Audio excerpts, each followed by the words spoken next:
Sun cracking over the Blue Mountains. And cars on track here for race number 1 of the day here. It's qualifying day, the Repco Bathurst 12-hour. And the Duggan Family Hotels combined sedans on track for race number 2. Gary O'Brien alongside me, Matt Nolte, for this 25-minute race, of which the time is counting down now. GOB, good morning. Good morning, Nats. Good morning, everyone. Interesting, I thought for a minute there, we woke up this morning and there was fog everywhere, and I thought, here we go again. But luckily, it's cleared pretty quickly. Classic Bathurst. Yeah. Classic Bathurst. 10 minutes down the road, you couldn't see anything, but here we were protected. There was no fog around, just some light fog over the top of the mountain earlier, but bursting through to be what promises to be a big day of qualifying to come for the Repco Bathurst 12-hour. A big day of practice yesterday. And looking forward to this one with no less than 12 cars starting rear of grid after an attrition-filled race number 1 yesterday. Yeah, there's a few cars pulled up. Fortunately, no damage to cars. The one that obviously stands out, what happened to Mark Duggan in the Aston Martin, a tyre blowout. No contact with the wall or anything, which we were surmising, I guess. And yeah, rear grid for it. The Greg Waters Corvette had a bit of an oil leak. They pulled it in the pits. It was running about 8th at the time. And the Mark Tracy BMW was another one that, well, we sent it smoking through all the qualifying, but they fixed that problem. They had no gear selector when they went down through the gears at the chase, and that'd be a hairy situation to be in. One of those weekends to forget for that team. Dominated yesterday all day long by Jeffrey Taunton in the number 1, the green and gold car going through the shot. That's the car that Cam McLeod drove last year in the Sports Sedan Series finale at the Gold Coast and clean swept the weekend. That race finishing under safety car yesterday. Yeah, it certainly did, yeah. They just had too many cars to sort of collect at the end of the day, and therefore it just finished under safety car. But let's hope we get through this one. We should see some good racing. Steve Lacey's one to watch. He started off the rear of the grid, got to 10th in what was only a few laps. Yeah. And so look out for him. That's in the number 78 IRC GT SS. But at the moment, it's one of those same cars that's on pole position next to Angus Fogg in the Ford Mustang. And Fogg will be looking to do what he did yesterday, try and challenge the lead up Mountain Straight. He needs to stay with Taunton here. That car is set to thrill here as the cars make their way up pit straight on a beautiful Saturday morning here at Mount Panorama. And this field of over 36 set sail down the main straight with a shot heading down to turn number 1. Yesterday we did see the Mustang pull up alongside and go ahead briefly. Can he do it again today, and this time try and hold the lead? This is his chance to run up Mountain Straight for the first time. Everybody take it nice and easy on the way through. And again, like yesterday, they head up Mountain Straight. Fogg side by side goes to the lead, but watch the green and gold mark car on the outside. Stronger under brakes leading up the hill. Fogg forced up onto the curb and has to drop back in a second. It's almost like a carbon copy of race 1 yesterday. Well, we sort of picked it, didn't we? And that was the case it was going to be. Looks like we've got Cameron on the 3rd spot, is it? It is. Yeah, followed by Paul Boschet in the Corvette, the Dodge-powered car. So they make their way through that cutting, that big climb to the top of the mountain. Rob van der Kamp, the South Australian in the touring car class, reigned in 5th ahead of Leroy at the moment. Longhurst Ford and Lacey has made up 1 spot. It's over the top of Mount Panorama. A wake-up call on Saturday morning for the campers and the fans who've been here early. That beautiful black and gold fastback Mustang of Angus Fogg that will be turned around for next weekend's Touring Car Masters opener. Yeah, it'll be converted back to Touring Car Masters spec. Race up here, and then we'll go to Tasmania for the opening round of the Precision National Sports Sedan Championship as a sports sedan again. So it's a matter of going to the workshop, making a few changes, and away you go. The car that can race in any category.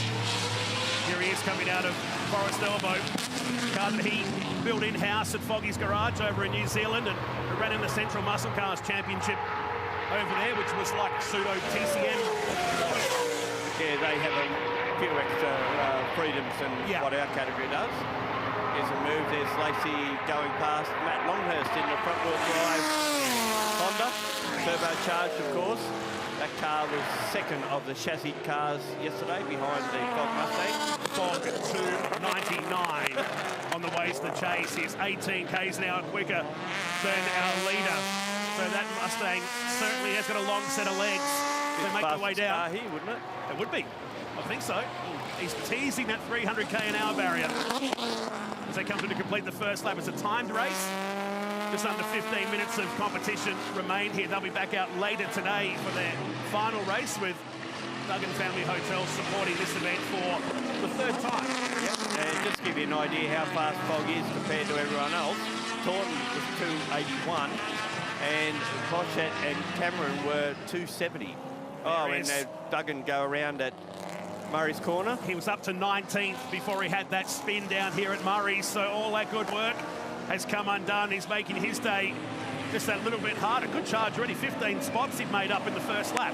Yeah, obviously going a little bit hard on cold tyres, and unfortunately he's come unstuck down at Murray's Corner. Let's hope he gets it going and we don't go safety car. But so far it's Taunton from Fog, Cameron, Boschett, Vanderkamp, Lacey into 6th position, Longhurst, Leroy in the production sports Corvette is in 8th, John Ford in that what was originally a TA2 car in 9th position, and Mark King in the Mitsubishi Evo, all with a 6-speed Hollinger gearbox in it. So cool. It's growing on me, that car, every time I see it. So Duggan's dropped back to 35th after all that. He's gone back to where he started in this race in the Aston Martin. So up through the Audi cutting, across the shelf here, sun beaming down on this famous Mount Panorama course. And Taunton starting to break away from Fog here. The gap 2.3 seconds at the first sector across the mountain. That's up near Sullivan Park. Cameron already dropping away some 8 seconds. Yeah, already. There's a lot of different category cars here this weekend, so you do get quite a discrepancy in pace around this track. We've got everything from production cars, improved production, V8 touring cars, sports sedans, chassis and space frame cars. So it's a bit of everything here. That's great. Talked about it yesterday. It was a concept that came up a few years ago. It was a tin top series that was getting cars off back onto the circuit during the quiet years of 2020 and 21. And there are some fantastic historical cars right through this field of 36 here as we watch the rest of the field make their way down towards Murray's at the end of the second lap. 2 of the cars we were talking about, that's Leroy and Ford. 2 very different motor cars. Out of Queensland, a Corvette, runs in production sports up there, and of course, as I mentioned, a Howell-built TA2 car that's not quite the same spec as the ones we race here, and it runs with a Chev in it. It's a sports sedan by all intents and purposes out here, and used to have a Skyline with a Chev in it, so that motor got transponded into this. And that's the beauty of this category, isn't it? You can experiment with different engine types and different bodies. I'd love to see that pop up in a TA2 or Trans Am series over here one day. Yeah, it does look cool. Yeah, they just wouldn't allow it. Its dimensions are wrong as well. It's not quite the same wheelbase and length as what we see TA2 or a Trans Am car in Australia. And interesting, just outside of tent, Tony Saint, we've seen had dramas in one of the qualifying sessions where he had a contact with one of the Corvettes and broke a wheel. He's up into 11th spot. Nick Mantikos in the Mark II car, that's a Coyote engine Mark car. Peter Dane in 13th in the turbocharged Barra engine 6-cylinder car, the Falcon. He's doing pretty well. Tony Levitt in that production car, Mercedes C63, and that'll be probably the fastest car in a straight line when we get here for the Easter 6 hour. Over 60 cars entered for that event here on the Easter long weekend. So 41 of Ford back in 9th position now, while Jeff Taunton 209.93 on the previous lap. 2 seconds quicker than the cars around him right now. As he starts to disappear down the road in this second race of Duggan Family Hotels combined sedans. The opening race, qualifying day here at the Repco Bathurst 12-hour. Now it looks like John Ford under all sorts of pressure from Mark King. Actually, it looks like Ford may have some sort of drama. King's going to go past him down the straight. Started life as a production car, but has since been modified somewhat, improved production. Now it's a sports sedan because of the hydrogen gearbox. Right. Peter Dane's just fallen way down the order, so he's had a drama. David Walden in an improved production Mazda RX-3, running in 15th position. Ed Kramer in improved production Evo 8 or 9, I'm not sure which one it is, one of the two. He's inside the top 20 as well now. And Mark Duggan watched back up into 25th position, so there was passing points. He'd win the weekend the way he's going right now. Maybe he's just brought out a trophy for that. Yeah. He can claim it himself. From 35th up to 19th, back to 35th, and now back up into 25th position in the Aston Martin. I don't think he's going to be annoying the top 10 in this one, but himself in a good position for later today. Contest with these guys coming down the straight now. All four of them, it's King. And behind him, no, I think that's Waters. He would have come off the back, so he's picked up quite a few places. And there's the guy we're just talking about, Mark Duggan in the VB Aston Martin, Chev powered, and look at the pace of that thing compared to some of those other cars going across pit straight. He's picked up 3 just on pit straight here. Into Pearl Corner he goes. And heads up Mountain Straight on another lap. Waters started in 30th, but there was a few cars around him that didn't start here today. At least 6 cars haven't started today's race on our screens, at least. They make their way up Mountain Straight once again. The lead, 3.9 seconds, Taunton to Fogg. It's a whopping 18 seconds back to Cameron. And Boschett, who's 7 seconds away. He was with Cameron for the most part of yesterday. Steve Lacey now up into 5th position from 10th on the grid today. And he started from the rear yesterday. So he's catching Boschett. That'll be interesting to see if he can get him in the time left in this race. Taunton goes through again. 282 on that particular lap, another 299, and we've got car stopped here. That's the Tony Levitt Mercedes. He was up there towards the back of the top 10. Been a popular parking spot this weekend up there. It is. Might be some good views up there, I'd imagine. It's a shame, so he tucks it away and the race stays green here. With just on 7.5 minutes remaining. Battling that morning sun at the top of Brock Skyline as Duggan picks up another car. Gets himself up into 15th position. Might just get to the top 10 here. Yeah, there's a good possibility of that. Considering what we've got in that top running order, there's some interesting different types of cars. For the sake of trophies, they've classified the chassis cars all in one group, but they've divided it up into 3 different groups depending on their names. So it's chassis 1, chassis 2, chassis 3. And it doesn't matter whether it's improved production or sports sedan.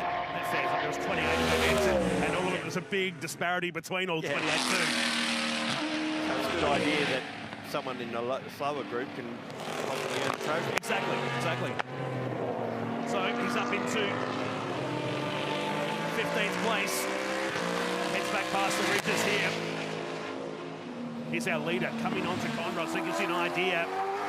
So Conrad straight between the leader and Duggan, who's actually 17th on our screens now.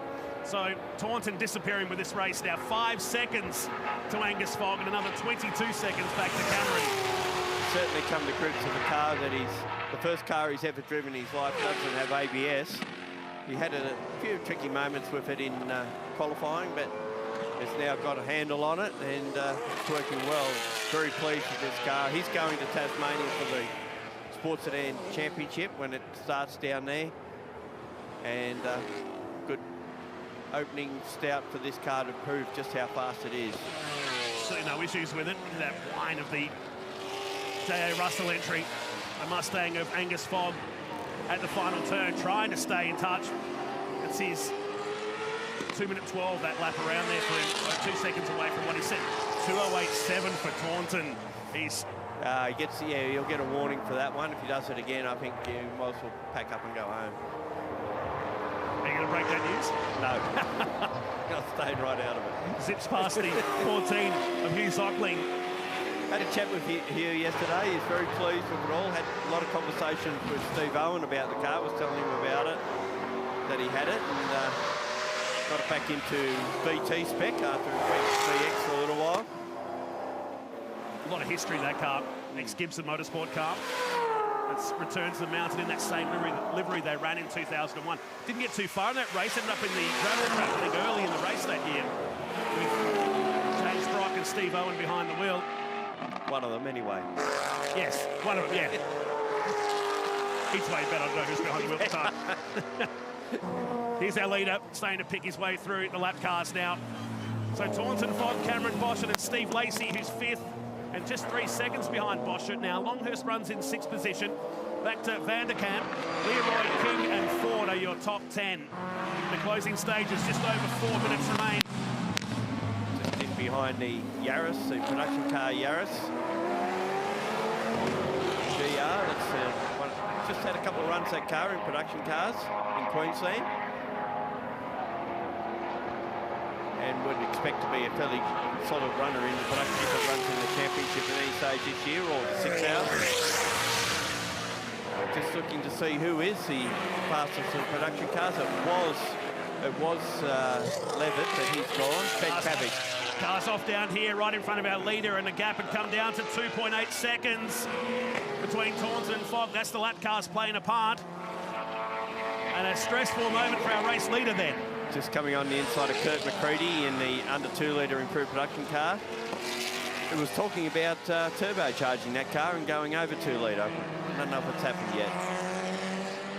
He's back there in 22nd position now. 2.1 seconds. Fogg got the 300 on that lap. He did too. 300 k's an hour for the Mustang. Down Conrod on the previous lap of Angus Fogg. The gap at 2.3 seconds. The lap cars helping him more than our race leader as he comes up to Ed Prima in car 57, the Mitsubishi Evo. It's a 2:10.6 for Fogg on that last lap, and that gap's just under 2 seconds. So, and a whopping 30 seconds back to 3rd spot, which is Scott Cameron, Paul Boschert in 4th. Wow, that was brave. He went around the outside. If you're not watching one of our screens, he went around the outside of Ed Prima at the cutting. Not many get away with that. Fearless, you call that. He's obviously, because you can see the car in front of him, he's going for it. Yep. The lap's lying down. 2 seconds now. And he might just catch this lap car, and he does on the way down. It's the Mack Trucks entry. Coming down into the Repco Dipper. And he's impatient. He's trying the outside again. Discovering new lines of Mount Panorama as Angus Fogg. Unfortunately for him, Thornton got a bit held up as well, so that keeps him in the fight, which I assume we would get maybe a lap after this one. So can Angus Fogg do anything about it with about 8 Ks to go? Past the speed cam into the chase. 1.2 seconds and more lap cars ahead. 19 Ks the difference between the 2 cars on Conrod Straight on that lap. But he's absolutely ragging this Mustang, isn't he? Don't have to worry about our 3rd place driver. He's in a different planet right now, 34 seconds away from this leading duo as they come through to complete another lap.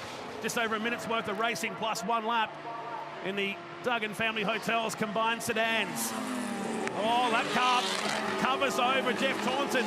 This is the invitation that Angus Fogg's looking for. David Walden just nowhere to go, and he wouldn't have seen with all the sun coming up behind him. Wouldn't have even seen those cars coming.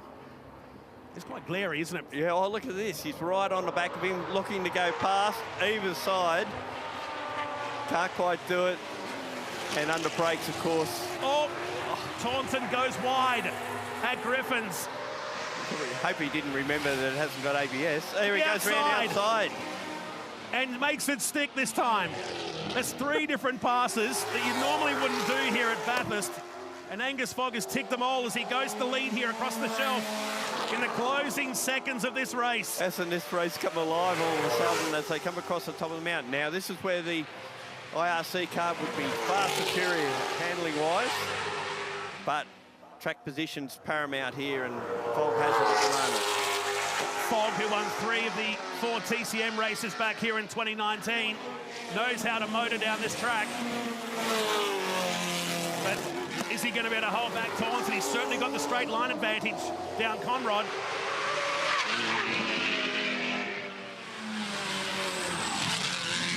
Taunton had a look down the inside there. See, he did pinch a brake going into that corner. He needed to do it there because he won't match him down the straight. Well, though he'll be in the slipstream, so that thing would cut a good path through the air, I would imagine. So if you're Fogg, you're looking to park it in the middle of the chase. He's got a breathing gap here. 300 k's now earlier in this race. And sits at 299 this time by. So, and 288 because he got the draft. Yeah, nearly 17 k's now worth of draft as he wiggles around the mirror of the Mustang. They go past another lap car. One remaining, this time 6.2 kilometres of Mount Panorama. Comes in wide a little bit. This opens the door for Taunton.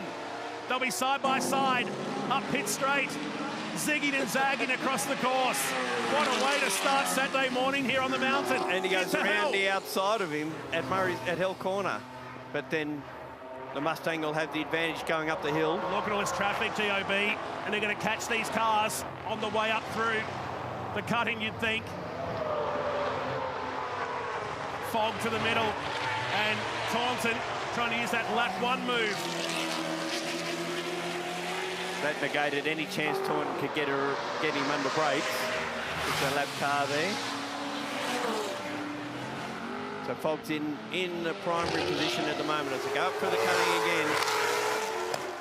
And position is the key here, isn't it? Be in front, make him do the hard work getting around, and he's certainly trying hard. Won't be able to do too much across here, Taunton that is. But it's going to be the run out of Forest Elbow. If he can tuck him behind the fastback Mustang, he might just be able to set him up for a move down the chase, up to the skyline, with a skyline ahead. They clear him down through the S's into the dipper. Half a lap remains in race number 2. There's another one still to come this afternoon. Anyone thinks this was the final race of the weekend? Into the elbow. It wasn't close enough to have a good look that time. 2 cars ahead here. Is that Cosman that's up the front of him as well? No. No, it's one of the Queensland Corvettes. And now look at the speed difference between Sports Sedan and Production Sports Car down the straight. Fogg goes down the inside of him into the chase, and Taunton's caught out. That's protected him nicely. That could be enough. Taunton comes in hot into the chase. Tries to round him up to another lap car. Simon Kendrick, who's cruising in the Castrol Commodore. Fogg parks it down the middle. Will Taunton try something around the outside? He tries it, locks up, and now drag race to the finish line. And can you believe it? Taunton is going to get it. Taunton gets it by 0.2 of a second. It was probably the one part of the track you would have thought the Mustang would have bet the edge, wouldn't you? Drag out of a corner. Unbelievable. Even with a lock left front brake, the IRC Mark GTSS car gets it done at the final turn by 0.2 of a second. Scott Cameron in 3rd spot, and it's Steve Lacey in 4th. Now Lacey will probably try a similar sort of move here, you'd imagine. So he comes down into the left-hander at the chase. Gets it done. I think Cameron might just have enough to keep 3rd. Lacey will get 4th. That gap had blown out quite significantly for a while. So Lacey from 10th position. Well, Mark Duggan will get home for 9th from the back of the field twice in this race. Well, he's got passing points then now, absolutely. Cameron 3rd, Lacey home for 4th, and sets up a thriller later today. Bosch at 5th, Vanderkamp 6th, Leroy 7th. What a way to start the day. If you weren't awake before, you certainly are now. And Lacey's going to pick off Ford going down the straight, so that'll put him up to 8th position. Did it with ease. Makes you wonder what he could have done if he hadn't spun at the end of the exactly. first lap. If you just arrived or just joined us today on our coverage, this guy started from 35th, got up to 19th, the end of lap 1, spun pretty much where he is now, went back to 35th, and charges his way into the top 10 and will start from 8th for the final race here this afternoon in the Duggan Family Hotel's combined sedans. That was awesome. That was great. Good way to start the day. Taunton by 0.2 of a second here at Mount Panorama. A curtain raiser to what is going to be a big day of practice and qualifying for the Repco Bathurst 12-hour. A whopping 50 seconds back to Cameron and Lacey. Boschert, Vanderkamp, Leroy, Duggan, Ford, King are your top 10. Mantikos just outside of it, then Saint. There are the official placings on the screens that you'll be watching on. Taunton the winner, 0.202 of a second. You can be forgiven to think there's only 2 cars in that race. In the last lap of it, nearly a minute back to the rest of the field here. And a few cars not starting in today's one after that attrition-filled race one yesterday. Ben Cavage home for 13th today. David Walden 17th. Ed Creamer in the Mitsubishi Evo home for 20th today, car 57. In that mix as well, back to Michael Osman, Kurt McCready, down to Robert Braun, Mark Griffith, and Corey Rapley in 30th position. A couple of these cars now 2 laps down at the end. Bring the heart rate down, GOB. Yeah, a couple of DNS. Peter Dane, Mark Tracy, again, had problems. Matt O'Brien in Volanti, CSI, was a non-finisher as well, and a couple of non-starters. About 4 or 5 they're not starting in today's race number 1. Well done to Jeff Taunton, winning it in the final 150 metres of this Duggan Family Hotels combined sedans. But thanks to Gary O'Brien, we head to a break. Big day coming up, practice, qualifying, and the shootout later on today. You're watching the Repco Bathurst 12-hour.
Morning, fellas.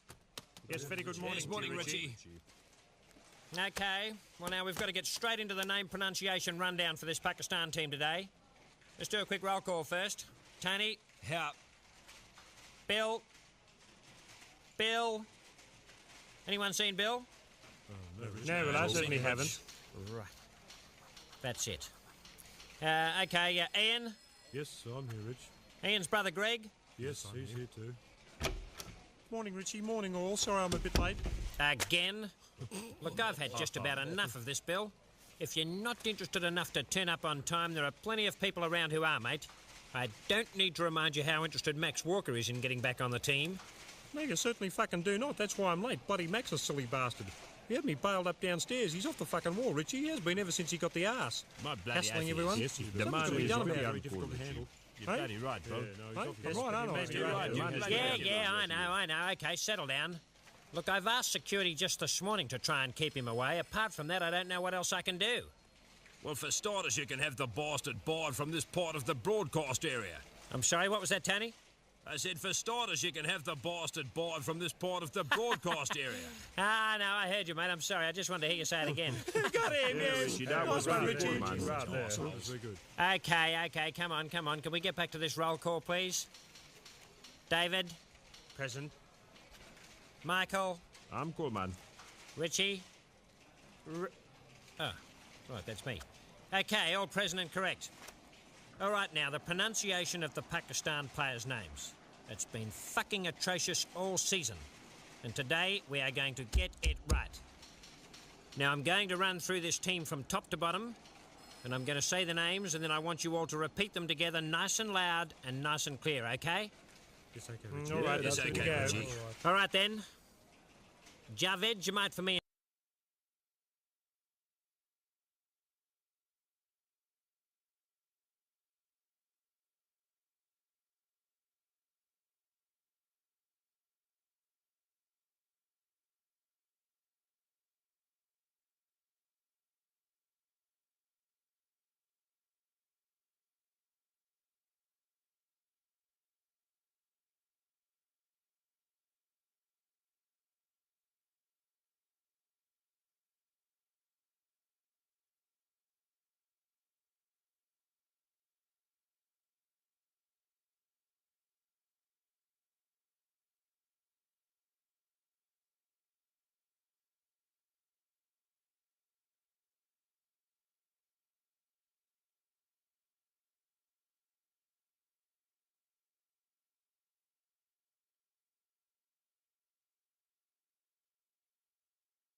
Well, good morning, everybody, and welcome to Saturday. It's qualifying day for the Repco Bathurst 12 Hours for 2024. In the booth, it's Richard Crail, Garth Tanter, and me, John Hindhoff, and we are ready for something exceptionally special. Before we get up to speed, and speed will be the name of the game here.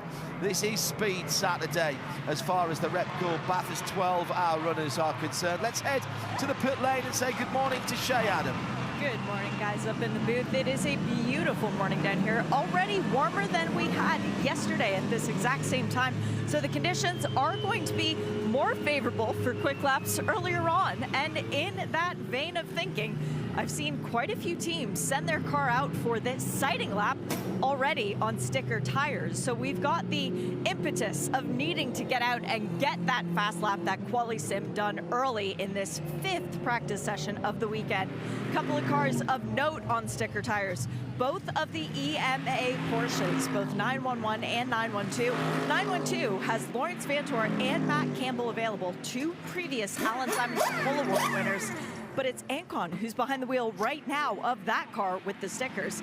Both of the Audis from the MPC as well, the Melbourne Performance Center, both the 22 and the 2 have been fastest in respective practice sessions. They have both of their cars on the sticker tires, both of their cars as well with the non-factory Audi drivers behind the wheels this morning. So Liam Talbot in the 22, and for the 2, it is Brad Schumacher. And the other car that I noticed was the Wall Racing Lamborghini. That car with sticker tires going straight out of the pit lane, but also there are sticker Pirellis up and down, and people will be coming straight back in to put them on and then go see what their cars have. One car that we won't be seeing early on is the AMG GT4, the number 19 car. I had a chat with Adam Christodoulou last night about this. They had a couple of issues with communications. We saw the car going around after the checkered flag, and what happened was, at the original checkered flag, the driver was looking at the instruments and missed the checkered flag. He came around the next time round and there was no flag at all, and they couldn't call him in. So as they were trying to get the pit board out, he went around again, and that's when the red flags came out. Now, there's an option to put in some financial penalties here, but it was all explained to the clerk of the course and the stewards of the meeting, Crailsey, and a 10-minute stop and hold for that car at the start of this session. So effectively, they're going to miss the first 10 minutes of this session. Yep. Morning, John, Garth and Shay. Great to be here for what's going to be a very big Saturday. Yeah, I spoke to Steve Liskis on the stewards panel about that, and the team argued that it should be a sporting rather than monetary penalty for that issue. They had the radio failed, so there was no radio comms, missed the checkered flag. You're not allowed to cross past the checkered flag more than once at the end of any given session. So they'll sit out the first 10 minutes of this session. The advantage of that is that this is a 60-minute session as opposed to the 40 minutes yesterday. So how does today work? Well, 2 all-in 1-hour sessions. There's no restriction on driver ranking in each session. It can be a complete free-for-all. Practice 5, you are allowed to practice pit stops and refuel the car. So I would imagine at this point we will see a little bit of that, because it'll be the last opportunity under semi-racing conditions where you can do a proper hot pit lane pit stop before, well, the 60-minute mark of the race tomorrow morning. Practice 6, which is only half an hour after the conclusion of this session, will set the top and bottom 50% split for qualifying later on. So in a way, it's almost part 1 of qualifying, Garth Tander, coming up in practice 6. But these track conditions now, just on 17 degrees ambient, really crisp, cool air outside, sun beating down on an otherwise relatively cool racetrack. This is happy hour at 8 o'clock in the morning. I was going to say, it's happy hour, Rich. Good morning to you, John, Shay, and everyone watching on the stream. This track loves these cool conditions with the sun yet to take effect and the UV really affecting the tarmac. That's when you can drive seriously fast. There's a high grip level here. You know, in the past we've seen upwards of 1.5 seconds of track improvement in these conditions as opposed to the middle part of the day. So the trick for race teams is not getting lured into thinking that this is qualifying and having a crack here, because you'll be qualifying in the middle part of the day at 12:40 local time here at Bathurst. So the track conditions then will be very different to what we're driving at 8 o'clock this morning. So whilst the car will feel fantastic right now, you need to have one eye on the most important session of the day going forward, and that'll be qualifying at 12:40. So teams more than likely looking at making changes overnight, assessing what those changes have done to the car, drivers continuing to play themselves in, and then as we get closer towards the end of practice 6, that next practice session we have prior to qualifying, you're right, Rich, that'll effectively be pre-qualifying, everyone making sure they're in the top 50% in the fast session, because that has a big influence. If you get yourself mired down in the slower 50%, then there's a bigger opportunity for traffic pollution. Yeah. And, I mean, even if you're in the bottom 50%, if you do a lap time that's good enough to get yourself in the top 10, you're in the top 10. Yeah. But there's still the opportunity of getting held up if you're in that slower session. So practice 6, particularly the second half of practice 6, will be pretty exciting to watch. You'd love to be out there right now, wouldn't you? Yeah, this time of day in a GT3 car, yeah, I'd be out there. I'd be out there for sure. Give me a green set of tyres, low fuel load, a clear track, and let me have a crack. So we are already 6.5 minutes in. Everyone getting their Pirellis up to temperature and pressure. Beautiful conditions. Welcome along if you are just joining us. Repco Bathurst 12 hours for 2024. And these are the sessions that you don't normally see. Commitment made by the event to extend the World Feed TV. We'll go into our network show from half midday, 12:30 local time here in Bathurst. Later on today, for those of you watching and listening in Australia. For those of you further afield, just stick where you are.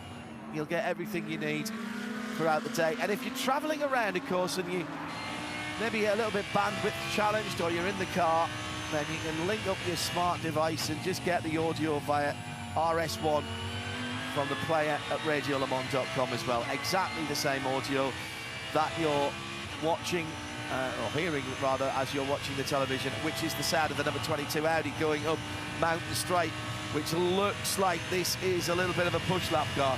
Yeah, it does, and Liam Talbot on board driving the 22 at the moment, and looking at the, well, actually saying Kelvin Vanderlyn now, so, but looking at the dash, I had a look at the dash, because he had a big moment on the entry to turn 1, and then it slid through the mid part of turn 1, and there again at the kink at the cutting, and if you look at the dash, the top left, you'll see some red readouts, and that's the tyre pressures are too low right now, so the tyre not in the operating window for what the car needs, and you can visually see that as the car's moving around, so he's even rolled out of it here. There's no point pushing across. It is Kelvin, from the helmet, so there's no point ragging it across the top of the mountain when you've already had a pretty untidy start to the lap. So now what you want to do is continue to build the tyre temp, and also keep your vision right up the road for the next lap to make sure that there's no one in your way, so you've got a nice clear racetrack. So you'll find you'll probably push at 90% across the top here, and then as he comes down Conrod, you look right up the road and see who's up there.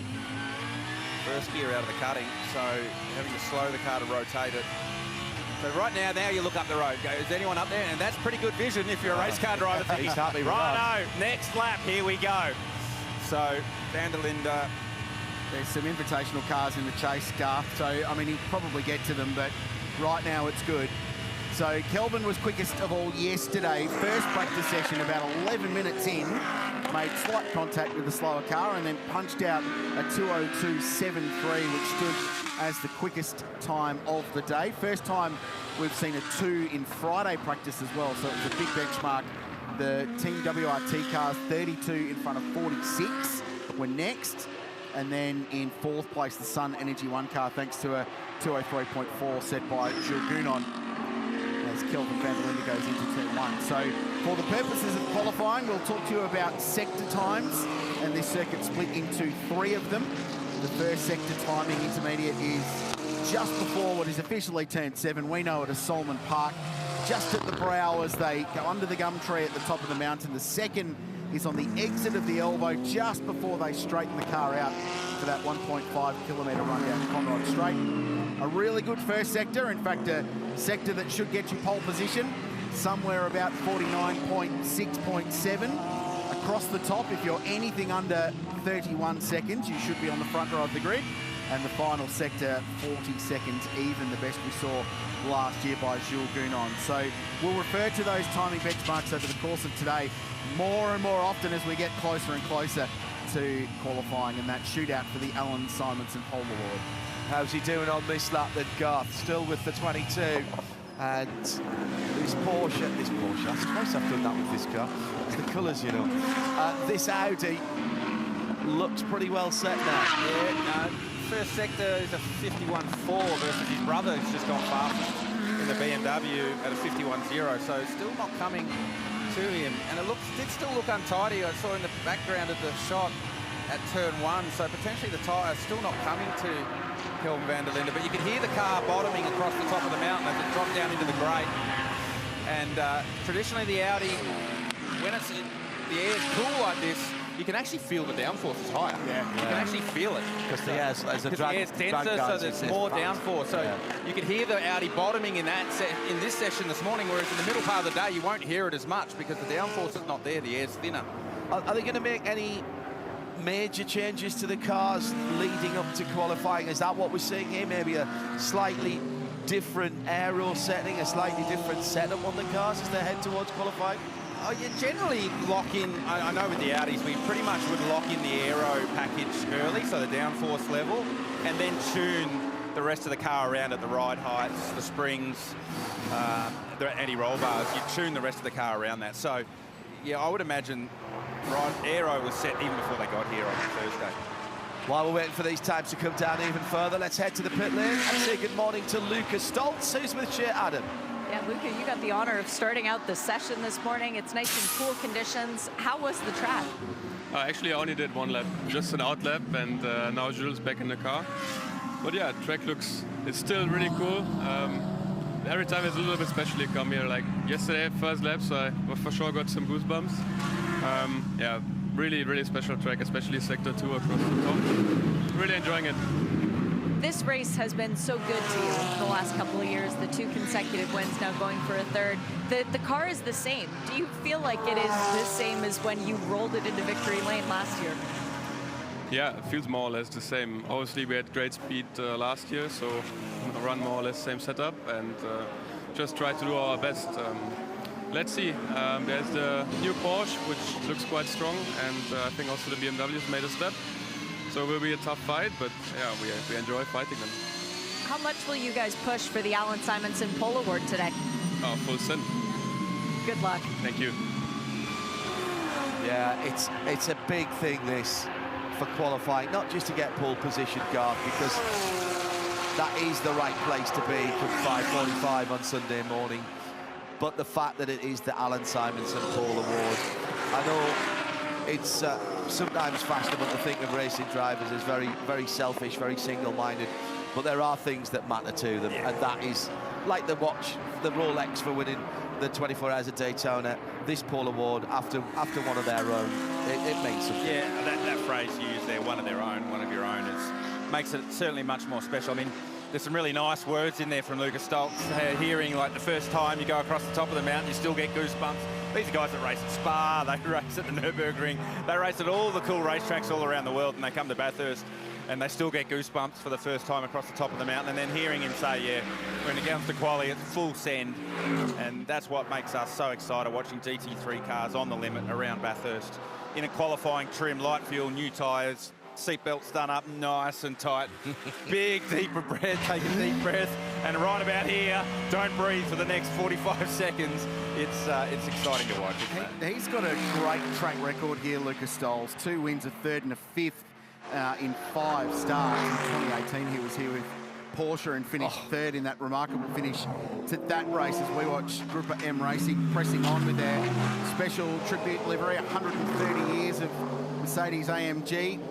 Bouncing down the hill. I bumped into Maro yesterday and he said, yeah, car looks good, doesn't it? I know that's not a massive contributor to the chance of finally getting a Bathurst win, but presentation is part of the battle in races like this. Luca, it's a funny story, Lucas Stoltz, because Kenny gets a lot of the headlines in Sun Energy One because he's the local hero and the guy that's paying for it. He owns a place on Conrod Strait. Jules Gounon gets a lot of the headlines because he's been the guy at the end of the race getting boxed into by Maro Engel or Matt Campbell or whoever it might be, or punctures in a Bentley or whatever. Lucas Stoles goes and does all the workman-like stints in the middle of the day and gets absolutely no credit for it. So his achievements here are as good as any of the internationals that have come to play. He's the engine room, isn't he? Yeah. He's the midfielder in football, in soccer parlance, who covers every blade of grass and sets everything up for the closer effectively. The stint that he did in the middle part of the day last year, I mean, we rave about Jules' consistency and his ability to maximise the car. Stoltz did a stint in the middle part of the day, which arguably more challenging to be more consistent. Yeah. And it was metronomic. It was almost like the timing was stuck on the same lap time, the way that he kept punching out laps. Yeah. And it's that work. We talk about the grunt work, you know, when you're setting up the race car in the middle part of the day in the hot conditions and then doing that hot part of the race. And that's what Lucas Stoltz does. Like, under the radar is the definition of Lucas Stoltz, isn't it? Sheldon van der Linde, no improvement on that lap in the number 32 Team WRT BMW M4 GT3. This is the car with the Shell Helix livery. So it's Maro, Kelvin, Sheldon. So the van der Linde boys line astern, as they were for a point yesterday as well. One in an Audi, one in a BMW. Maro Engel remains quickest with a 204.2, less than a tenth of a second quicker than Kelvin van der Linde. Jaden O'Jade has just popped up to 4th place. That's the Caltex-sponsored Craft Bamboo Racing Mercedes AMG. Really good chat to Darryl O'Young yesterday, who's one of the directors of that race team. He's been coming here a long time. He was part of that winning Audi squad in 2011 and 12, and then disappeared for a couple of years, set up his own race team. It's a merging of a couple of different touring car teams in craft racing and bamboo racing, and they've been great supporters of this race, and they've landed Caltex as backup, and big raps on the juice, Jaden O'Jade, as he's known. He's a really talented young guy. Darryl O'Young, no mean touring car driver himself as well in his career. Called his name a few times in various races around the world. Felipe Fraga in that 130 Mercedes now. Has he just taken that car over then? Yeah, okay, so he's on his outline. Thank you. So Felipe, this second time here, isn't it, for Felipe Fraga? Nürburgring holds no fears for him. I remember seeing him in the Glickenhaus doing some remarkable things around the Nordschleife. He was part of the Gruppe M team in 2020. They crossed the line second, but had a 30-second penalty post-race for that last pit stop, and ultimately finished 6th. Another one of the near-run things for Gruppe M at this place. They have been so strong and in contention for a win every time they get here. At RSL_studio, whether you're here at the track listening on the FM or around the world, here in Oz for this morning, these 2 morning sessions. Fire up the network TV at midday 30, 12:30 today. We go and take over the airwaves here in Australia, and then all day tomorrow, of course. 2:38 for Jules Gounon. So the Sun Energy one car jumps to the top. Mega last sector. We're on board for that one, nice and deep at the chase, and then actually just coasted the car into the last corner, but then almost like fuel save technique, but then braked really late, and the car was very nice there, so it was actually really interesting to hear that. The AMGs do look very good, and we talked about this yesterday. If you weren't with us, by the way, all of yesterday is basically available to rewind and watch again on the archive. Just follow the links that we've been tweeting out on the socials.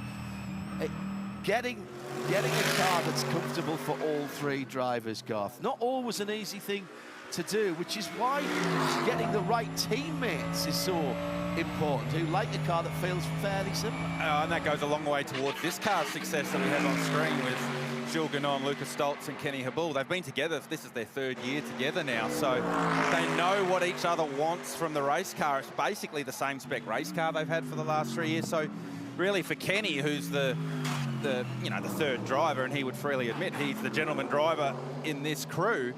It's for him to feel more and more confident year on year because he's with the same co-drivers, racing the same spec car at the same racetrack. You can continue to build over that 3-year period. So this combination just gets stronger and stronger. When you have a new combination come together for a 12-hour race like this, you have to learn each other's likes, each other's strengths, each other's weaknesses. That's why those bronze driver sessions yesterday were so important, to get the bronze drivers as many miles as they could in the car without giving up the car to the superstars so they can go do the Hollywood lap times. So it's a real balancing act. And I found whenever I was racing with a bronze driver, the more confidence you could give the bronze driver, the faster your car was. Because that combination just got stronger and stronger and stronger. So just give the bronze driver extra miles, give them the confidence. If the setup tweak meant the difference between you going half a tenth faster or the bronze driver going 4 tenths faster, take the bronze driver's line. Because that absolutely, as a whole, makes your whole race car faster over the duration of 12 hours. Hello to those tuned in on Discord. Always a good chat going on there. And also a special good evening, as it is to him, back in yesterday on Friday night, coming up to 9:30 in the UK, to Malcolm Cracknell, the founder of dailysportscar.com and its original editor. Crackers, glad to know that you're watching and listening back in the what would be the cool, dark UK.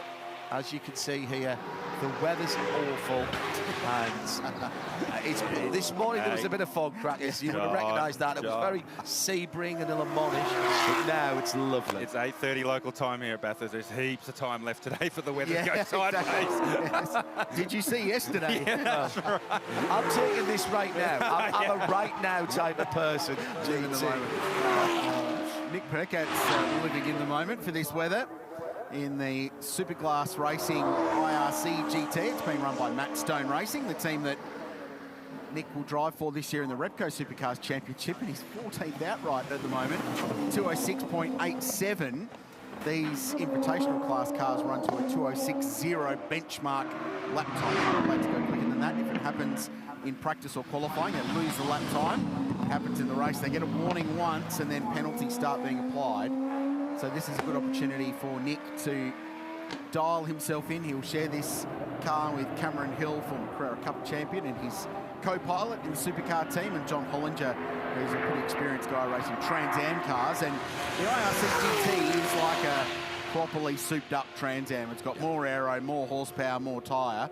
Similar sort of philosophy, and he's getting up to speed yesterday. And that's the fastest in that category. Invitational class this year, we've talked about a lot. Come back to that in a moment, because we've got the WM Waste McLaren Artura GT4 in the gravel, and this might have to be our first stoppage of the weekend. Red flags and fly. It is indeed. It's Jesse Bryan behind the wheel, making his Repco Bathurst 12-hour debut. This is Method Motorsport, brand new team, co-founded by Chaz Mostert, who is also in this car. And young gun Marcus Flack, who's come out of One Make Porsche Racing, having spent quite a bit of time in Europe on the open wheel pathway over there in British Formula 4. And this is that new Artura. Nice livery, WM Waste, green and yellow. Is that the first corner? Well. No, it's the last corner, is it? I think that's turn one. I should have gone with my first one, yes. Yeah. Go with what you think first. Whilst we wait for that car to be recovered, and he's gone on the grass on the inside of the curb there. You can see the skid mark. I think he's done what we saw Liam Talbot do, and maybe turn in from the grass.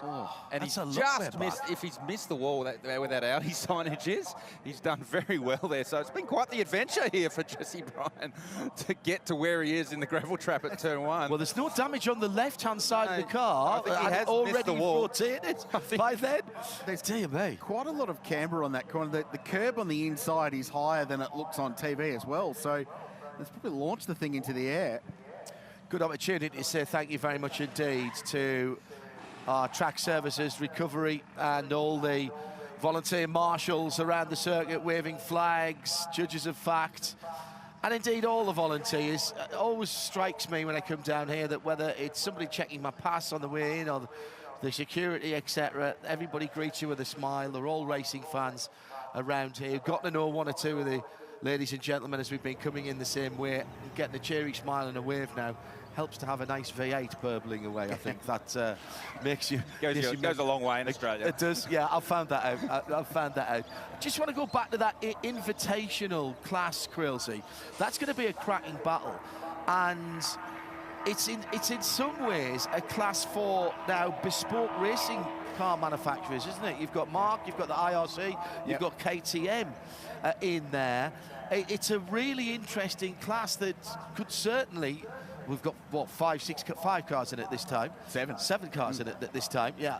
But there's plenty of that type of manufacturer out there. Yeah, I agree. It's exciting, the depth in it this year. I think the potential for the GT2 category to grow as well. SRO pushing that very hard. It's their new, more entry-level, top-level GT category, I suppose, with a performance level below that of GT3 cars. They're aimed at more of the gentleman driver, amateur driver, to make them a little bit easier to drive, a little bit more cost-effective to run, to get people into that level. And there are a range of different brands that are now making a GT2 specification car. We've got the KTM Crossbow here with the Vantage team, which is excellent.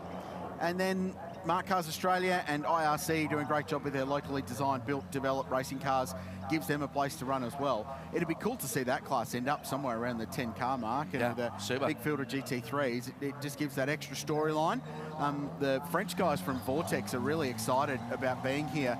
This is their first generation car, but they've got the Vortex 2.0, which is a big leap forward, and they've said they're coming back next year. They're going to be back in force, which is really exciting. I've had a good crawl over that 2.0. They've gone to a full carbon chassis, as the McLaren, having been recovered, is just showing his path to get into the campgrounds now. Jesse doesn't know where to go. You've got to go straight ahead here, Jesse.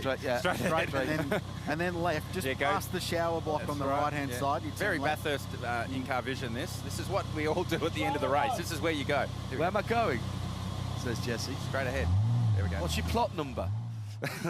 Which back to his caravan. Yeah, I've got to ask, and now, so when you and SVG won in the COVID year, you got the victory lap, but there was no chance of a fan invasion there. But have you ever been tempted when you've won the 1,000 to ignore that paddock marshal and just do a sneaky celebration lap? No. I know you'd probably get massively fined. You get hugely fined. To be honest, you want to get to the podium as quick as you can because you want to get to the team. But yeah, it would be nice to do.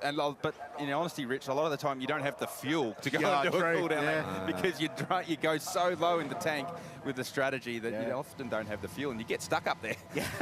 Yeah, that would be embarrassing. Which would be a good party. You wouldn't show up again until next Tuesday because it'd be a big party if you stopped at the top of the mountain. Your car wouldn't come back either. Your car would go home in about 150 campers SUVs, I think, in pieces. Yeah, the opposite of one piece at a time. The old song. That Artura looked pretty together. I'm not sure. He hit the wall. I don't think he hit anything. No, I don't think he hit anything, but it looked like to me there's some bodywork missing from that car. One of the wings that goes from the sort of like the C-pillar, if you like, which is just a bit of artificial bodywork, really. So whether that's related or not, I'm not sure. But anyway, it's a shame we don't have the vision of that one. It looked like it was a spectacular ride. Look at the witness marks on the road, just in front of the Audi. Could not get closer to that Audi wall. And was he going backwards at that point? Because it almost looks like there's a crossover. Skid marks across. I think he's turned in from the grass, very similar to what we saw Liam Talbot do yesterday. I mean, the grass probably being a little bit damp today from the condensation has made it a lot more slippery, and that's what's rotated the car for Jesse. It never ceases to amaze. 23 corners at this place.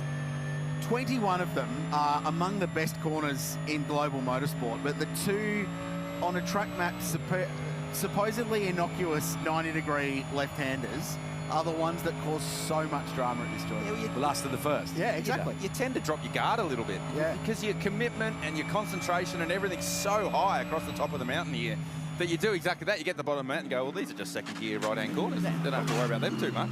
But there's so much lap time to be made there that you've actually can't drop your guard. So that's what makes this track so such a challenge. There as well, because the left-hand corner's not right-hand corner. Well, there you go. I would have gone to Bathurst. I was in town. That's how much you drop your guard, John. You don't even know which way to turn. I gave you credit yesterday for spotting the cars on the onboard. I'm going to have you for that one. Probably probably good he's up here. Not one of these cars. You just at the last corner, you can go left and continue the lap. Yeah. You can go right and go to Bathurst. You go to Kremer and get yourself go get a coffee. Yeah, exactly. 30 minutes to go of this 1 hour session. As you can tell, we're having a lot of fun here because so far this week it has been absolutely outstanding. Big crowd. It's been fantastic in every single one of the races. If you weren't with us earlier on for the combined sedans, once we've got this session over, rewind it and watch it. It was and watch it right to the end. Yes, no don't spoilers. miss the last lap. Do not miss the last couple of laps. Outstanding racing from Group S and from the combined. That's Sunday afternoon. That finish, we're going to get that Sunday afternoon. You think so? Yeah, I'm calling it now. All right. Yeah. Last corner, please. Just note it down, Gus. Writing it down 8:35, in my notes. 31, 32. Friday, 8:30. Saturday. Two Porsches together coming down under the spares box walk over bridge. Phantom Global, Bastion Boosts behind the wheel. Of the blue one. Yes, correct. And that's the 992. And if you look very carefully, you'll see that the way the rear aerofoil, the rear wing is mounted on the blue car going into Hell's Corner now. That's got those swan necks mounts that are over the top. The car that's behind it is the 991 Gen 2 or Point 2 in Porsche speak. That's the Shell car, Shell Helix car, and that's got a more traditionally mounted rear wing behind the rear window as it comes through. I see it's mounted on the bottom rather than those mounts going over the top. It's all about cleaning up the airflow. You can definitely see the rear diffusers is different on the newer car. Much higher rear diffuser, and also the front air intake. Well, the exhaust from in the bonnet, a much bigger air exhaust coming out of the bonnet on the newer car as well. So I was struggling to pick up the difference earlier between the newer Porsche and the previous generation, but when you look a bit more closely, as you pointed out, John, there's some serious aero upgrades to the new car. And also the new car has been designed to be more user-friendly, not just in terms of setup, but also in terms of replacing parts, serviceability. So 2 or 3 clicks to take off the whole rear 3/4 panel, rather than having 3 or 4 different pieces of bodywork there. Also a 4.2 engine against a 4-litre, of course. Still a flat 6, still normally aspirated, still that Porsche sound. And from the back, it's probably the easiest to see because, of course, it's now the 992's got the lighting strip all the way across the back as well. Every year it seems like Porsche just increase the capacity by 0.2. Yes. Give it another 3 or 4 years, I'll have a 6-litre flatline. I think you can only hone a block so far to get a few extra cc's. There's less ball width left in it. They need a carbon fibre bore to get them thin enough these days. I've seen that engine has its basis in the Le Mans car engine, the GTLM, or the GT car, and I've seen one with its heads off, and you would not get a piece of paper between the boards. It's an odd number, and somebody will know it off by heart, but it's something like 4.193 or 187. Probably because if they went to the actual 4.2, the structural integrity of the block. Yeah, exactly. They're probably using unobtainium to make the cylinder line as it is. Cool car. The interesting, because I lead a vibrant and exciting social life, I was crunching some BOP numbers the other night, and the interesting thing is that the older gen car retains the same BOP as 12 months ago, and that car finished second outright. And that's the thing, you can bring a whole new mousetrap to GT3 racing and all the bells and whistles, but balance of performance will mean that it will bring you back to the pack regardless. So watching that Shell V-Power car relative to the 2 newer ones is going to be really interesting. I see no reason why that can't be still very, very competitive at an outright level, as well as in the Blue Silk Pro and class this weekend. That's the general rule of thumb with GT3 racing in the BOP is you can't go away and build a spaceship and win by half a lap, so you're brought back to the pack by what the manufacturers are doing by updating and changing and tuning. It's not just keeping the car relevant to the market, but changing the way they achieve their lap time. And I know with the Audi, with this current upgrade, when they went to that a couple of years ago, they changed the engine, the intake runners for exactly this track. The punch off Forest Elbow, the punch off turn 1, because that was where the car was really lacking. So it punched off the corner better. but then you couldn't just keep all the wondrous downforce, so they had to build more drag into the car. So just the way that it achieved the lap time, it was slower here at the end of Conrod, but it got to its speed much quicker off Forest Elbow to make the car more raceable. Head of Audi Sport Customer Racing, Chris Rankin, on his way here. In fact, no, I think he got here yesterday afternoon. We'll try and grab a chat with him down in the pit lane with Shay to find out what the plans are for Audi Sport Customer Racing going forward. It's been a strange old time for them with a number of different changes in their racing philosophy in the last 18 months to 2 years, having built up an incredible history with prototype and GT racing over the last nearly quarter of a century, really. We've got to think about that now. And Chris, I'm sure, will have a word with us at some stage over the weekend. Just under 25 minutes to go. 2:03.852 is the fastest, and that was from the defending race winners from last year. Jules Gounon back with Sun Energy 1. Although it is a different team running it this year, Kenny Bull's actually put his own team together. So keep an eye on that one with Jules when that goes back out. Meantime, Grello out on the circuits. Thought I could hear pit lane noises. Shay, are you there? Hey guys, yep, sorry about that. Down here in the garage with Jesse Bryan. Jesse, that was quite a ride. We didn't get the video footage from the McLaren, but I'm hoping that you had a camera in the Artura. Oh, I'm sure there's a camera, but I'm pretty glad that wasn't on TV, to be honest. That was a pretty scary ride. Don't really know what happened. Just into the braking at turn 1, and yeah, just locked up on the ball. So I'm not sure the McLaren boys and our team are onto it now. We've got a really good team backing us, so and the guys from England are here from McLaren as well. So I'm sure they'll get it sorted pretty quickly. If there is any issues, then it'll be sorted very quickly. So, but yeah, that was one hell of a ride, that's for sure. So hopefully no more of that. Get it out of the system and push on. I walked around the entire car. There's no additions to the livery, so you didn't actually scratch the paint even. That's the good news. Most impressive bit for me, though, was getting back into the paddock without the right parking pass. I know. I couldn't even get into the paddock in the road car this morning, so I'm pretty happy they let me through this one. I'd be pretty surprised if they didn't. But not a scratch. I don't think you could have fit a piece of paper between the wall and my car just then. So a miracle I didn't hit it, and I'm pretty stoked with that. So hopefully it gets better from here on. Good luck the rest of the way. Thank you. Cheers. Bye. For me, that tells them, guys, that this is a car to watch, because clearly the mountain likes them if they can get away with an incident and not even have an additional scratch on the car. Yeah, you're right there, Shay. I bet that was an adrenaline-fueled moment. He knows what colour adrenaline is now, no doubt. Jesse Bryan this morning. And, McLaren overnight, one of the couple of teams declaring their World Championship liveries. And the works cars paying homage to a 1995 winner at the Le Mans 24 Hours, JJ Leto, with that incredible quad 10-minute stop penalty to be served during this session for a red flag breach. During the wet and the cold black flag of the 46. nights at Le Mans in a very wet year that year. And yeah, so they've got their Renault Clinic colours. And Proton Porsche have got the Fat Turbo, the old Dower Porsche 1994 winner overall. Just heard the confirmation there, Krilsey, about the 10-minute stop and go. That's for car 46, which is the BMW WRT entry. Maxime Martin shown behind the wheel now. That was for passing under red flags. So that was the voice of race director James Taylor. Upstairs from us in Motorsport Australia Race Control, looming large over the pit lane here at Mount Panorama. So they're going to have to spend 10 minutes in the lane. So they need to get that done now, and they'll still have 10 minutes in the 21 and a half to go. So by the time he gets to pit lane, it'll be basically 20 minutes. And then a 10-minute hold will give you 10 minutes at the end of the session. So that's going to affect their run plan. And obviously for Maxime Martin, we'll lose some 10 minutes of running, about 4 or 5 laps.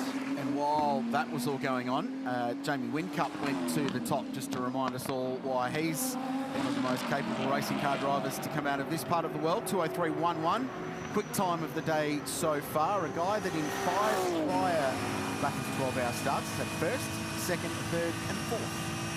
So you're saying there's a chance they'll probably be 5th this year? Well, they'd like to be better than that, but well, stats are saying. Correct. Pro-Am entry, so maybe a Pro-Am class win. Yeah, could be.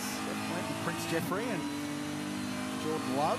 So that message hasn't made its way out to the number 46 BMW yet, because They're pressing on. I wonder if they're thinking, well, maybe we'll park it with 10 to go and then sit the rest of the session out. I wonder. I'm not sure. How long have they got before? I'm not sure if race control will let that happen. I'm not sure. Actually, 3 times past. Well, that's how it is in racing. When the race, if you're black flagged, you got the third time you go past the line. It's the last time you go past the line, effectively. So I'm curious. I wonder whether there's some emails going backwards and forwards to race control at the minute, saying, can we just maybe do 10 minutes and then sit 10 minutes out? Yeah. I wonder, though, they'd probably have to sit there without touching the car. It's not like they better launch in and start prepping it for the next session, which is very quickly good point. Follows this That is a good point. That'll be interesting. Harry King's just gone second in that Porsche we were talking about, the previous gen car that was a runner-up in this race last year, the young Brit who came here in Porsche Carrera Cup last October and won. Very impressive young guy, 2:03.7. Lucas Stoll's back to third. That's the time that Gurnon did in car 75 earlier. Danny Yucadella up to fourth place in the Caltex Craft Bamboo Mercedes AMG, and David Reynolds has popped to fifth, so he's taken over the Mercedes AMG Group M Racing. First for the Addies remains car 22. Liam Talbot getting some valuable laps aboard the Wash It orange and blue car that we've been following all weekend long, because it definitely is one of our race favourites. There's no doubt that car is a genuine contender, and there it is heading into the kink. Harry King continuing to do a good job at Bathurst. Turned up last year in Carrera Cup as a support for the Bathurst 1000. Never seen the joint before and went on to clean sweep it. And had a mega race with Harry Jones, Harry Jones Australian, but been racing in Europe for a while. So the 2 Euro blokes turned up and just cleaned up in Carrera Cup. They were teammates in Porsche Super Cup last year and rivals in Carrera Cup Germany. So it was a strange little dynamic going on. Funny story about Harry, I was talking to him up in the support race paddock in the Porsche truck, and he was like, I haven't seen a kangaroo yet. And he's like, I thought they just bounced down the main street here. I was like, nah, mate, that never happens. And on cue, bouncing through the support race paddock was a kangaroo. I said, oh, Harry, just turn around. There's one for you. So we ticked that box straight away. Good young guy, really fast. Well thought of a Porsche. Yeah, highly part of the junior program. And he came out here with the express purpose of running with EMA Motorsport to give their Carrera Cup team a bit of a boost after a tough season. Certainly did that, because he won at Bathurst and got to stand on the top step of the podium, and that led to him getting involved with Yasha Shikin and the Shell team as part of the Joint Forces Manti EMA link up again at Bathurst. Just a confirmation from race control, by the way, James Taylor and the team, underlining what Quilsey said earlier on, that BMW number 46, the WRT car, pinged for overtaking under a red. That car in the pit lane for 10 minutes and it cannot be touched. So that would be another infringement. So it's effectively parked firm here, bring the car in and park it up. Has it come in? Yeah, it's in. Yes. They're in now. Shea Adam is down there. Yeah, that's exactly what I was going to say, guys, is that Maxime Martin brought the car in, and he actually asked the team, do I have to sit in the car the entire time?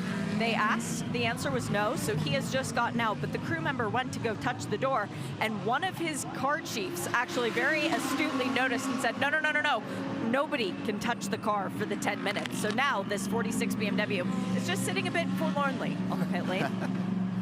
Thank you, Shea. I'm glad you confirmed that. I was diving into the deep, dark, dusty recesses of my motorsport regulations part of the brain, which is not great. And I'm glad that's the case. So they'll sit there for 10 minutes and get a little bit of a run at the end. They'll probably have 8 minutes or so. Yeah, I'd say 6 minutes by the time they get going again after the 10-minute penalty. So when you have those penalties, 10 minutes feels like 20. Like, it's just sitting there. There's nothing you can do. Like Maxime said, I might as well get out. There's nothing I can do in here. And to that point, a lot of the conversations I had in the paddock last night were people talking about a lack of run time. So it's so valuable this weekend, and the pro drivers especially, because they're all high maintenance and they all love getting lap time, of course. Hi, mate. Present company excluded. Let's write that down. They're all well. like, That's another one, Nick. Another note. Crail. Yeah, 5 seconds. They're all going, look, we're not getting enough laps. And the 2 dedicated sessions for the bronze drivers as well. All the pros are complaining about those. Oh, we want to be out there as well. the point was that everyone was trying to tune their racing cars yesterday, and some of them got to the end of the day and hadn't got through everything they wanted to achieve. So even missing 10 minutes of practice today is 10 minutes lost that they're never going to get back all weekend. It's an opportunity for them to try and get their cars right to be good at 5 o'clock tomorrow afternoon. Somebody, that was just somebody coming out of pit lane, but that looked a bit odd there. It was one of the chrome blue Mercs, I think, that was just coming out of the pit lane. Or had they been off on the inside of the corner again? But that was just something that caught my eye there as the traffic was going by. And that's one of the IRC. That's the IRC, the chrome blue IRC. Well, that was the car that was travelling moving slowly. Isn't it? Yeah. Daniel Gillison at the wheel of that one. Very experienced driver. So potentially, and it's done a lot of work on these cars, works on these cars as well, so knows them intimately. So if he's cruising, then there's clearly an issue with the car. He has just jumped into that car as well. Adam Hargraves has been You've got to give me a break. I said a chrome blue Merc. It is actually, well, it is. It is a Merc body. It's not like an AMG Merc. No, they're really nicely put together. Krilsey and I had a good crawl over them earlier in the week, and I'm really impressed. I like this idea of a purpose-built race car where if you do have a whoopsie, that you can change your corner. It's a safe car because it's a tube frame, and you can go out and put in lap times that are akin to cars that are far more expensive, and that's why they have the reference time here. I think there's a future in that, and between Mark and IRC and one or two others as well, there's something going on there. I like that. Well, there was a couple of years ago, I think it was Anton Di Pasquale, had set the qualifying time at 2:06.01 or something like that, right on the benchmark. And then the team said, okay, let's see how fast it can go. Knowing that they'd done their time, that could be taken away any from quicker lap that would just get deleted, so it didn't matter. And he went straight into the fourth. Yeah, the fourth. Bang, that was one 4.8, of the I think. that was one of the Mark IIs. The IRC's an evolution of that car. Paul Sepranich, who is the man behind both the Mark II and the IRC GT, is here this weekend, working down there with the TechWorks squad, the Danny Studdard car, which has got Paul Tracy, among others, in it.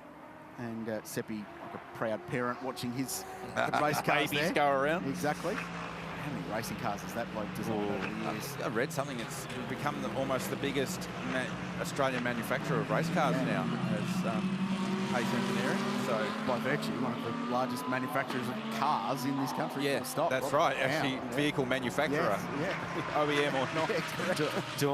Don't get me started on that. And I'm not even Australian, and I just shake my head every time I look into that particular story. Thomas Randall out for the STM 222, going through Griffins and heading up the mountain in the area of the track that every single driver, when they first come here, if they walk the track or they drive up it in their hire car at 60 k's, goes, it doesn't look that steep on the television.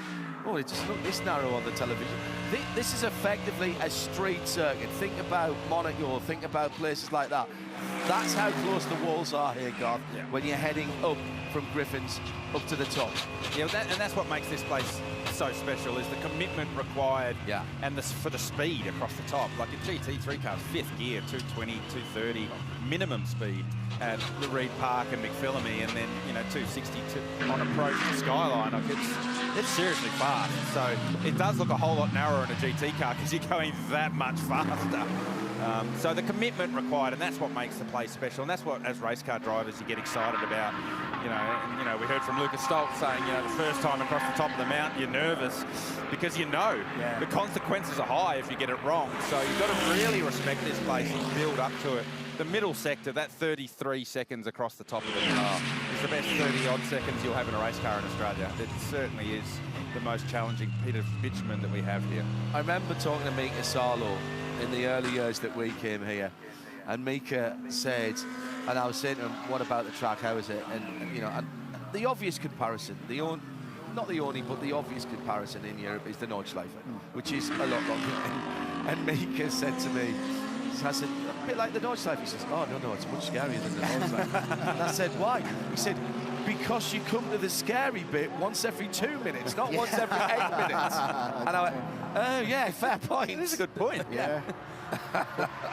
So 2 points to pick up on there. One, proof that it's a public road. You can right now exchange some significant cash money for number 457 Conrod Straight, if you so wish. It is on the market. Very nice place on driver's left, just past the Bathurst Light Car Club there, up on the side of the hill. Nice view of Conrod, pit straight, number 2. And I'd just like to point out, Garth, that it's taken me 49 minutes and 54 seconds to get to this today, but I went round this place last night at speed. I've been waiting to get yes, you did too, yes. And I guess... No, we need to make sure everyone knows that it wasn't Rich that was driving. No, absolutely not. No, I enlisted young bloke, C. Lowndes. Lowndes, yeah, not heard of him before, but gee, he's talented, can drive. Yeah, he'll go well, that boy. He's got a future. Little sneak peek of the future, because it was a Corvette 1006.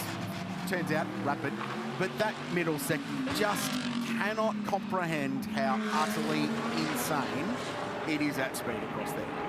It's otherworldly, and that rise as you come over the hump while you're trying to turn the car into McPhillamy Park.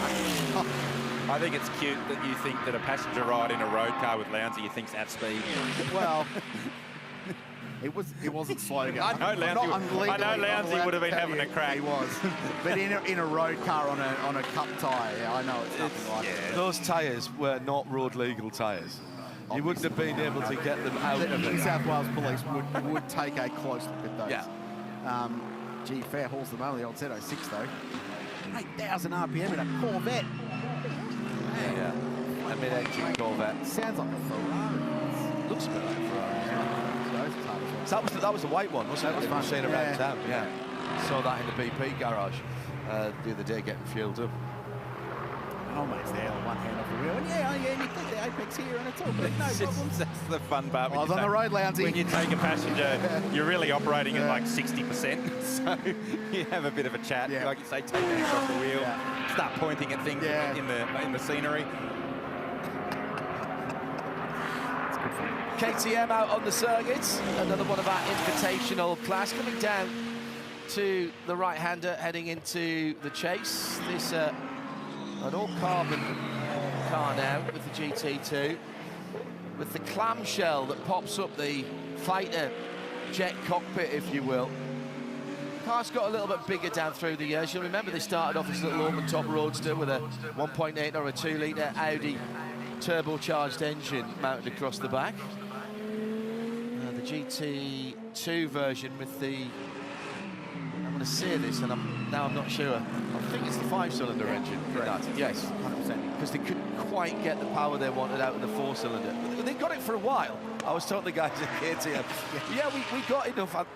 It's a ridiculous amount of power, 500 plus horsepower. And he said, well, yeah, we got it for a while. Not just quite long enough. Not long enough. Got to do an endurance race. No. Amazing looking thing. Looks like it's been dropped from a hard point of some military aircraft, and it's a really clever piece of engineering. Their road cars are great. They're built in Austria, as I say. Laura Kreihammer is here, who's the test and development driver. Been at the company for a very long time, knows the company inside out. Rapid pilot. Seen her in 24-hour racing around the world with the rest of the KTM team.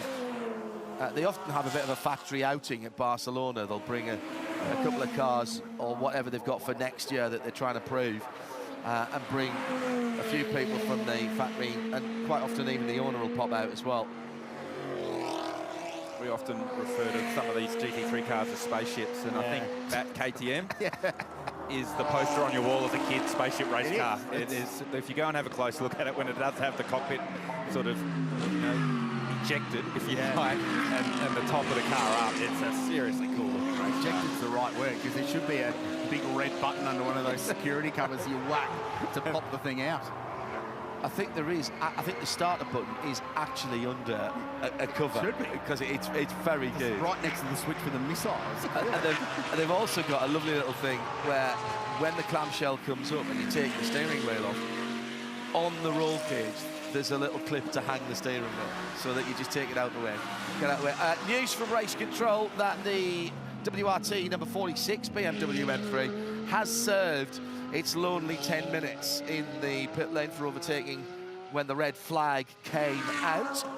And so that car is allowed to rejoin for the last just under 6 minutes of this 1 hour session. Still 1 hour to come, and that's not too far away, actually.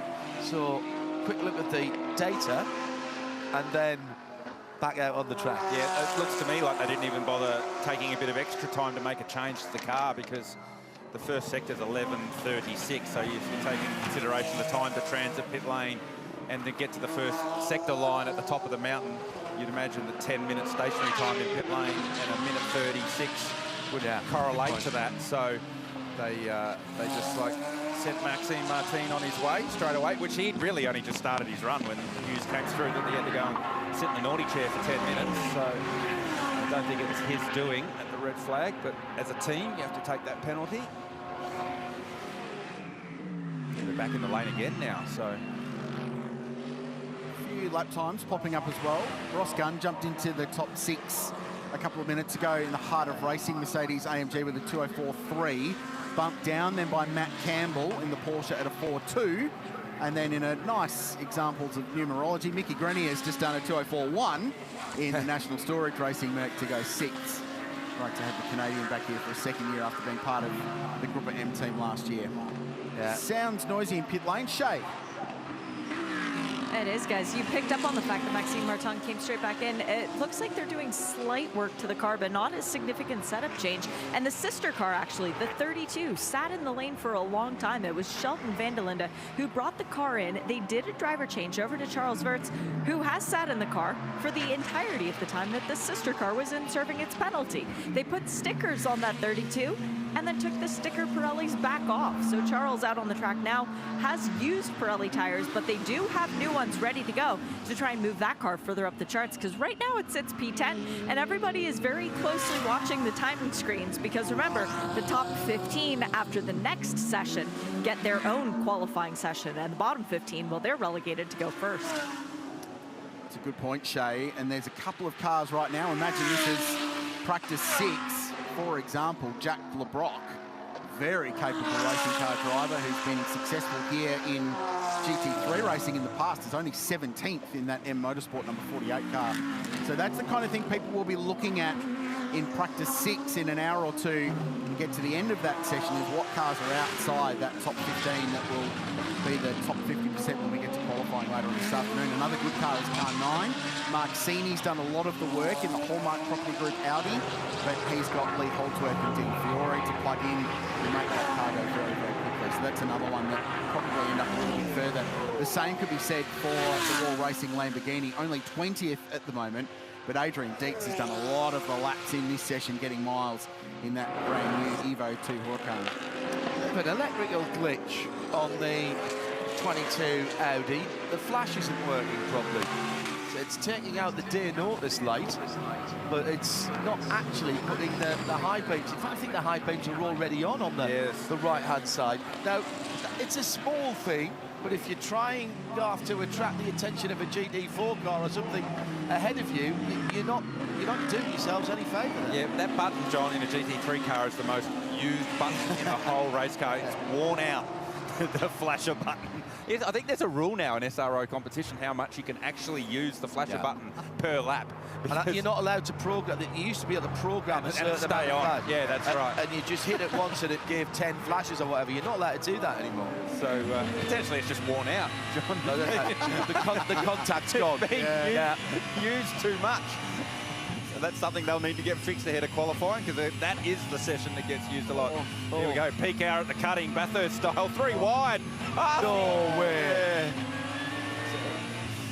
So Haas backs out of that one. You can hear the marbles under it, and we'll often say that if you go offline and hear the marbles, you can hear it rattling under the car up into the guards, and you're losing grip. So peak hour very close, nearly turning into a multi-car incident there. How important, though, is the experience that Haas showed there? And Chris backed out of it. And again, we all want to have a hurry up. We all want to get the car tuned. But no point in doing that if the car's balled up. Well, and important here because it's only a half-hour turnaround to an important practice session, that if you damage the car now, you're spending that half an hour fixing the car, not tuning the car. So really important to not have any damage in this session at all, let alone right at the end. And it's Max Twigg aboard the IRC car, and Haase now starting to get a little bit impatient, which doesn't happen often for Christopher Haase. So we've said in the past that these invitational mark cars or IRC cars are so fast in a straight line, but they don't have the braking capability. Now Haase is not going to get up the inside because Twigg has not seen him whatsoever. So this is nearly 6 on Ks of running, and Max Twigg has not seen the faster car. And this is what we were talking about, about the importance of getting into the fast 50%. Correct. Because you could get yourself caught like this, and you've wasted a whole lap. So Haase here has lost a whole lap, and even if he gets by here, he's not going to... The second lap now is polluted, so... Yeah. We didn't learn, I don't think we learned a huge amount yesterday about form, but the one thing we did learn was that traffic is going to play a much more significant way in the way this race plays out compared to last year. That extra half a dozen cars is going to make a huge difference to negotiating traffic, and it could end up being the difference between a good result or, like Haase almost was there, being parked against a concrete fence somewhere. But it's not just an extra half a dozen cars, Grillsy. It's the performance levels of those half a dozen cars and where they make and how they make that lap time. Because those invitational cars are pretty quick in a straight line, and therefore it's got to happen in the braking area. Yeah, that's right. And a lot of the time in the GT3 car, all you're doing in the braking area is catching back up again, not affecting the passing move. So the same used to happen when they used to run the Class B Carrera Cup cars. Yeah, they were actually faster in a straight line than a GT car, but didn't have the downforce or the ABS braking. So they were a real challenge to get around with the Carrera Cup cars, and we're seeing that now with the Mustangs and the IRC, Mercedes and Invitational cars. So it's the style of car of those additional 6 or 7 cars that is going to make it interesting and then challenging in the race when we get to lap traffic. It was pretty graphic there. Like Christopher Haase, he's a very calm. I called him an accountant yesterday. He's very, very calm, cool and collected. And that's as angry as I've seen Christopher Haase in a race car here at Bathurst. So doesn't mean anything right now, but that's the sort of thing as a race car driver you put in the back of your brain and you think, well, how am I going to deal with that in the race? How am I going to get past these style of cars more quickly in the race? That might be a really important lesson he's just learned there. Oh, yeah. And that's why someone like Christopher Haase is so good, because he's angry, but he knows that he can park that information in the back of his brain. He knows where that car's fast, that particular driver, what their style is. So you're always learning, regardless whether you lose your lap time. And this lap now for Haase comes to the line, and it's, what is it? It's a 5.4, so it's not a representative lap time, but he's learned a lot. You're saying a 5.4 is not a representative lap time? No, it's not. As a race car driver, you wouldn't even bat an eyelid at that one. You go, oh, that's a 5. That's not that impressive. Speaking of 5s, Cam McLeod punched out a 5.6 in the number 91 IRC. Yeah, not allowed to do that. Very good lap time. Too fast. He's a superstar in the making, that young bloke. Yes, third generation McLeod to come to Mount Panorama. His dad Ryan founded Mark Cars Australia. His dad Pete won the great race. 87. Yeah, famous victory as we confirm the session results in practice 5. A quick turnaround before the final practice session and then qualifying. So Mercedes AMG on top. It was Jamie Whincup who did that 2-minute 3.11 on his 13th lap of the session.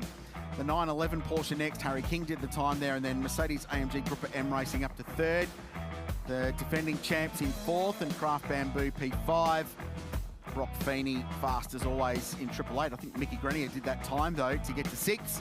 Heart of Racing, the Porsche, meet Matt Campbell in 8th. Haase, despite his adventures at the end, in 9th, and Charles Wirtz in the 32 BMW in the top 10. So all of our key outright brands represented. Class battles. Fastest Pro-Am car was the car that was quickest overall in that session, which indicates what they could do. The IRC GT number 91 of Cam McLeod quickest in Invitational, and I'll tell you about GT4 cars when they roll down. The Lambo quickest in the silver class in GT3. There's only 3 cars in silver class, but that is completely wide open. All 3 of them quick in first, second, and all third. 87 you mentioned there. after the great race. Wasn't that the Eggenberger Sierra Scott? Yes, about That's three our months producer afterwards. in London who's just fed me that, and he It hasn't was. looked that up. That's Rob. Oh, yeah. Yeah, that came back to me as soon as I saw it. It was a very famous race, that one. Well, that's another good session. A lot of information gleaned. We have had now our first red flag. It was only a quick one caused by the Artura, and that looked like an interesting ride. But all is well. No harm, no foul, as they would say. Shea Adam down in the pit lane, along with the rest of the drivers coming in. We'll take a quick word from her before we wrap up this session. I wandered down to the AAA garages to try and get a word with the fastest man from the session and see if I can interrupt really quickly here. They're just having a little bit of a debrief. Jamie, do you mind if I interrupt really quick? Sorry, Simon. That was a pretty good lap out there, but how difficult is it to not get excited because conditions will be so much hotter later? Yeah, for sure. We're here to have a bit of fun and go as fast as we can. I'm not qualifying the car, so in a way, that was my qualifying session. So there's a bit of etiquette out there that you don't flash people in practice, you know, because there's no need. But I got a good run over the top. It was my last lap of the day. I'm sitting out for the rest of the day now. I have a teammate in front of me. I'm flashing him, going, mate, get out of the way. I need this lap.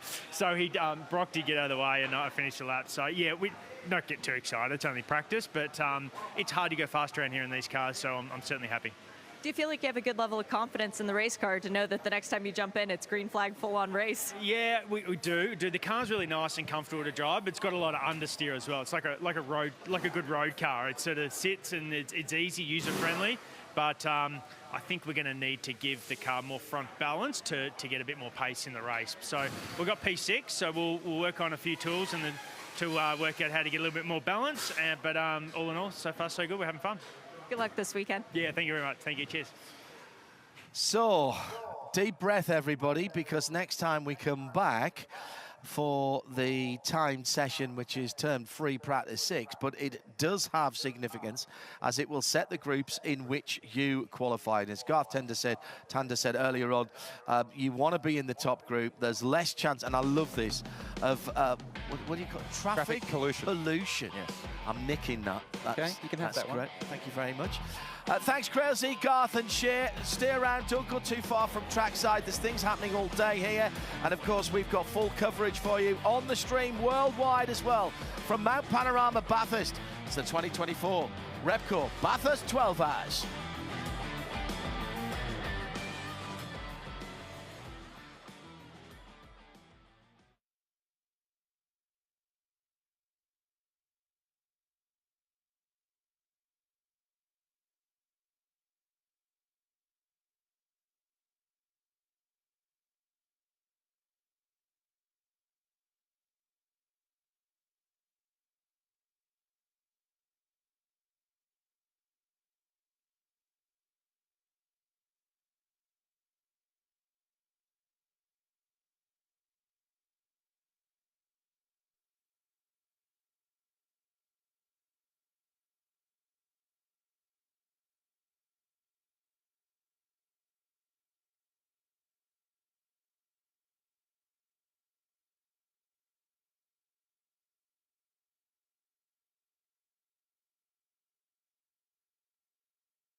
Good morning, everybody, and welcome to the final free practice session here at the 2024 Repco Bathurst 12 Hours.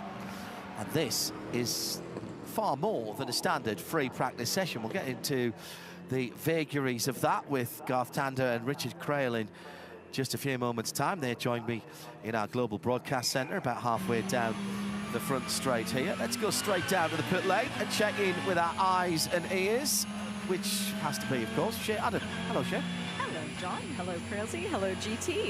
Yes, it was a bit of a traffic jam leaving the pit lane, but not every car went out as soon as the green flag flew. One of the cars that you might have just heard the door slam in the background is the number 2 Audi. It's Ricky Feller who's behind the wheel of this one to start the session. There are new-ish Pirelli tires. It looks like they've had maybe one heat cycle through them, so a bit of a sighting lap first. But the other car of significant note to not go out at the start of the session, that would be the 2-time defending race-winning Sun Energy 1 Mercedes.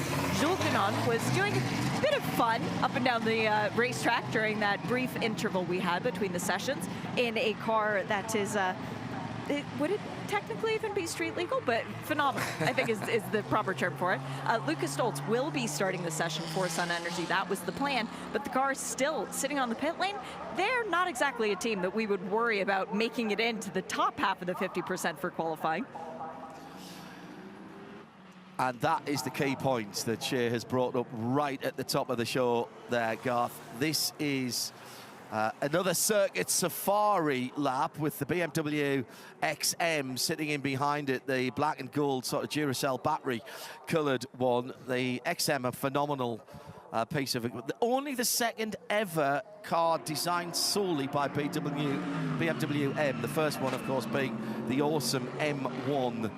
And those of you with long memories or who've just been around a few years, once seen, never forgotten. So I spoke to a couple of the journos that were on that Mercedes Sprinter yesterday, and their heart rate still hasn't come down from being passed by racing cars. So this session, Garth, we will be splitting the field after this session into 2 distinct groups for qualifying. It doesn't set where they're finishing qualifying, it sets when they go out and with whom they go out. Yeah, that's right. So to minimise the traffic in qualifying itself, they're going to split qualifying into 2 separate groups, and the way that we're going to split them is the lap times or the standings at the end of this practice session, practice 6. The top 50% will go, be called the fast group if you like. They'll qualify second. And then the slower 50% from this session will be the first cars out at 12:40 local time here at Bathurst. So that's done so that there's not so many cars on track, because we are seeing that there is a fair bit of traffic pollution for lap times. And given they're only 30-minute sessions, you can't afford to give up a run, because really 30 minutes in qualifying will really only be 2 runs of 3 laps. It would allow a little bit of time for a change in between runs. So if you have too much traffic pollution, you effectively could not get a good run at all in qualifying.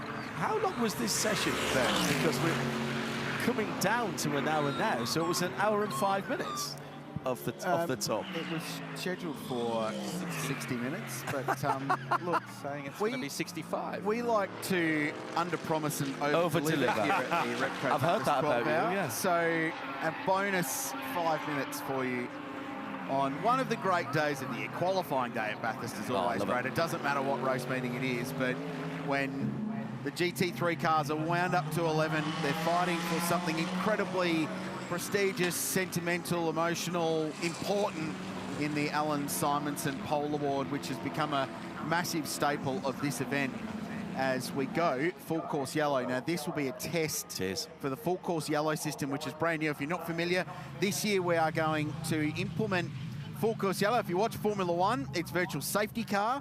If you watch other forms of endurance racing, it's called Code 60. There are various iterations of it around the world. This is called full course yellow, which enables race control to slow the field to 80 kilometers an hour without needing to deploy the safety car. And that means that all of the cars retain their relative positions around the racetrack at 80 kilometers an hour. When the full course yellow boards and flags are deployed, they have 15 seconds to reduce their speed to 80 kilometres an hour. Can't overtake in that 15 seconds or passing, subsequently. Yes. Same as per a full safety car. You need to maintain your position. The pits will remain open during the race under a full course yellow system. So as we look in Motorsport Australia Race Control, James Taylor, the race director of this race now for more than a decade, calling the shots, and this is a test for that system. And that's why we had the extra 5 minutes. Yeah. If I'd only waited and not opened my big mouth, I would have worked that one out myself. A minute away from being just amazing. correct. I know. How many times has that been said to me down through the years in a variety of different situations? Garth, and I think that's why the 75 car probably didn't roll at the start of the session. I was like, well, we've done this before. We don't really need to be part of all this. The key thing, think back to when you were younger and on your slot cars, on your Scale X-Trick, and we used to have a rule: if somebody went off, you stopped, and then you allowed somebody to run across the other side of the room, put the Scale X on, and then you went 5, 4, 3, 2, 1, go again.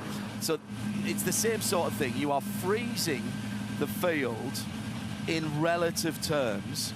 Obviously, the time gaps between cars will look longer. They'll look like they've gone out because they're travelling slower. But actually, it should stay exactly the same. The advantage is you, generally speaking, from a safety point of view, you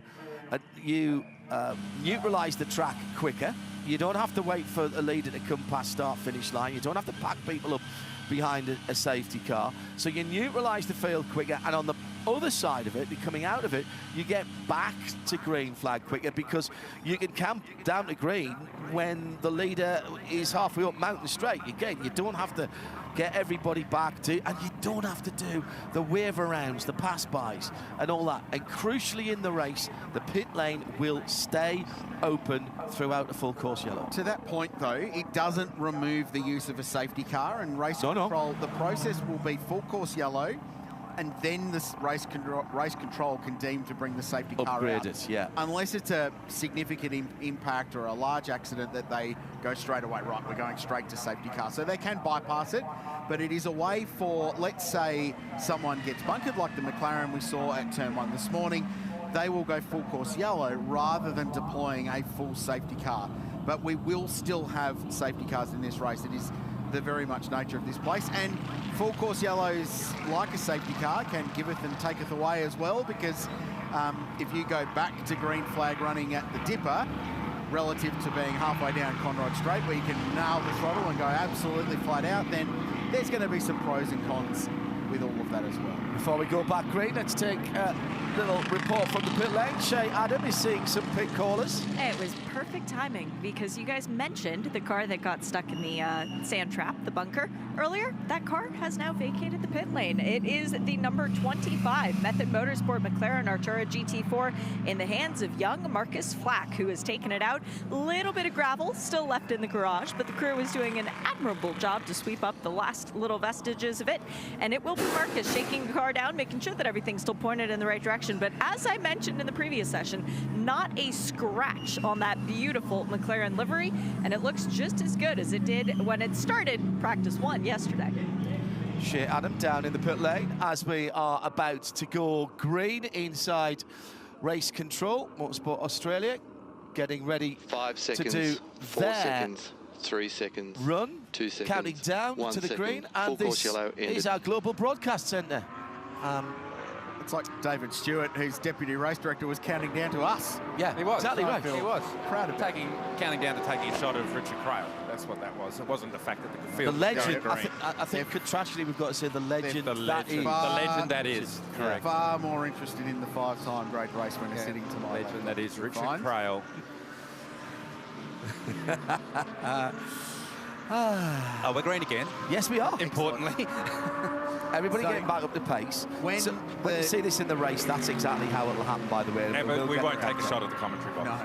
No, I think every time. Every time we go green, you got to go through the commentary box. Yeah. Well, you'll just see me punching the air because we're going back to racing at Mount Panorama. Yeah, so the moment the full course yellow is withdrawn, the countdown will come from Motorsport Australia Race Control over Race Management Channel, which is a channel that every team must monitor. It is in the regulations, and that will be then repeated to the drivers, and then they will go back to flat-out racing. It's been suggested to me that the addition of the FCY board stood for full Krilsey yellow, because it's hashtag blame Krilsey. Yeah, look, you say that there hasn't been a safety car for a long time, and then a safety car comes out just once, and you get tagged with a hashtag. Shit, Adam, we're back to green. What's going on in the pit lane? Just seeing cars that are doing brake change practice. This is the number 13 machine, the Porsche, that is being run by, well, Timo Bernhardt's team. In effect, it is a Porsche Asia effort for the car, but it's not only the pads that they're changing, guys, it's the rotors too, and not just the fronts, all four. How likely do we think we are to see that in the race?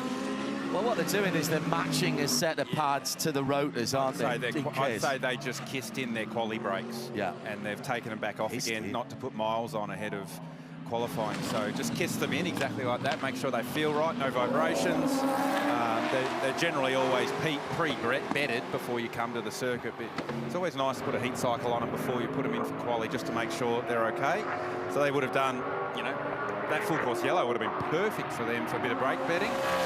Come in, whip them off, and they're good for quali. Put your practice brakes back on for the remaining 50-odd minutes of this session.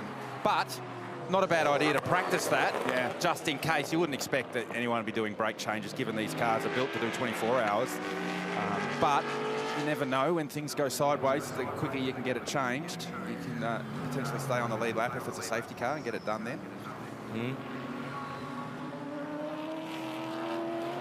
Just had a couple of social interactions coming in at RSL_studio. Use the hashtag B12HR, B12HR, about this top 50%, bottom 50%. It's half of the field, 15 cars and 15 cars. So it's not the amount of cars that are going to be out there, it's the pace of the cars that are going to be out there.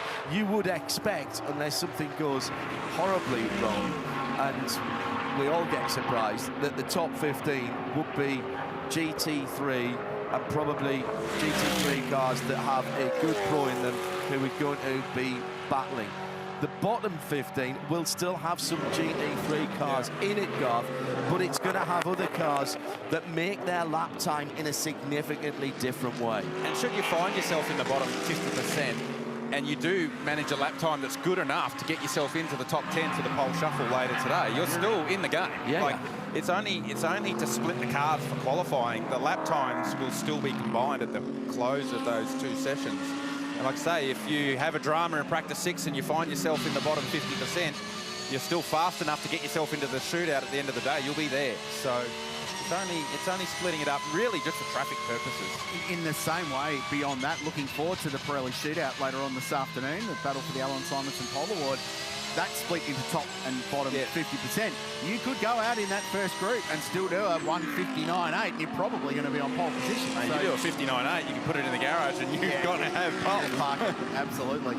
We have just seen some incredible lappery by Gilles Gounon in the fully optimised AMG that is here this weekend. It's a bit Blues Brothers, isn't it? It's cop engine, cop brakes, cop tyres. I'm not sure if he was wearing sunglasses, but I'm sure he didn't have a full tank of gas. He drove past the Mercedes shop. Well, the new Mercedes in early this year. I mean, he did a 56.6. Let's go right out at it. That's unbelievable. It's not in competition. It's not a lap record, but it's just proof of what can be done. It's 2.5 seconds quicker than a GT3 car to here. Just in the first sector. That was insane. He did actually bounce the car off the fence at Solomon Park. First run. On his first run, so quite a hefty whack. Not flat there for that car, didn't he? No, I think he ended up lifting after that. It was so good to watch, the commitment. And the thing is such a weapon. Sounds completely different. Got DRS on it. Oh yeah, DRS. Wasn't that cool seeing the huge rear wing just flick back up into the braking areas? That's very cool. There's a few extra cubic feet of aero on that rear wing. It's not your standard Mercedes AMG size either, I don't think. As we watch the National Storage Racing 888 car, hugely successful outfit at this venue in the 1000k race. They had a rolling Kenny's win a couple of years ago, helping to prepare the car They'd very much love to win it as their own entity. They're coming off the back of a very successful campaign in the Asian Le Mans Series for the first time. Second in the GT class there with Prince Jeffrey, and a couple of wins at the final round last time as the two Manthey EM8 Porsches squabble over some track position. Matt Campbell, who has to be one of the favourites for pole later on today in car 912, pole winner here in 2020, Porsche's first ever pole in a major enduro at Mount Panorama. Right, what's the bubble time, guys? What are you going to need to be in the top 15? Oh, it's way too early for that. Chat, John. 4-0. But that's the point. It's not point of me asking you after it's finished. It needs to be in the threes. Definitely need to be. I mean, it's still early. Fastest time of this session so far is only a 4.7. But I would imagine the last 15 minutes of this practice session is and how aggressive are you going to go? We've been talking in the break about tyre allocation. You get 12 sets of brand new Pirelli tyres at the start of FP1. Bronze drivers had one extra set yesterday, but they've already had to go back. So Garth, put your team manager hat on, how aggressive are you going to go if you're a top runner and you're not in the top 15 with 10 minutes to go? Wow, I mean, I think you're going to use one set at the end of this session, and then you'll probably use that set that's done the one quali sim at the start of quali itself for the driver to get their eye in. If you're going to back your driver in to get the job done on one green tyre run in qualifying, then that's how you do it. If you're not as confident in qualifying itself, you'd probably roll 2 sets of green tyres to get yourself into the top 10. But someone like a Gilles Gounon will probably use one set at the end of this session or at some stage through this session, put 2 or 3 laps on that tyre, and then save that tyre for the first run of qualifying, get a baseline on the car at 12:30, and then put a new set on there.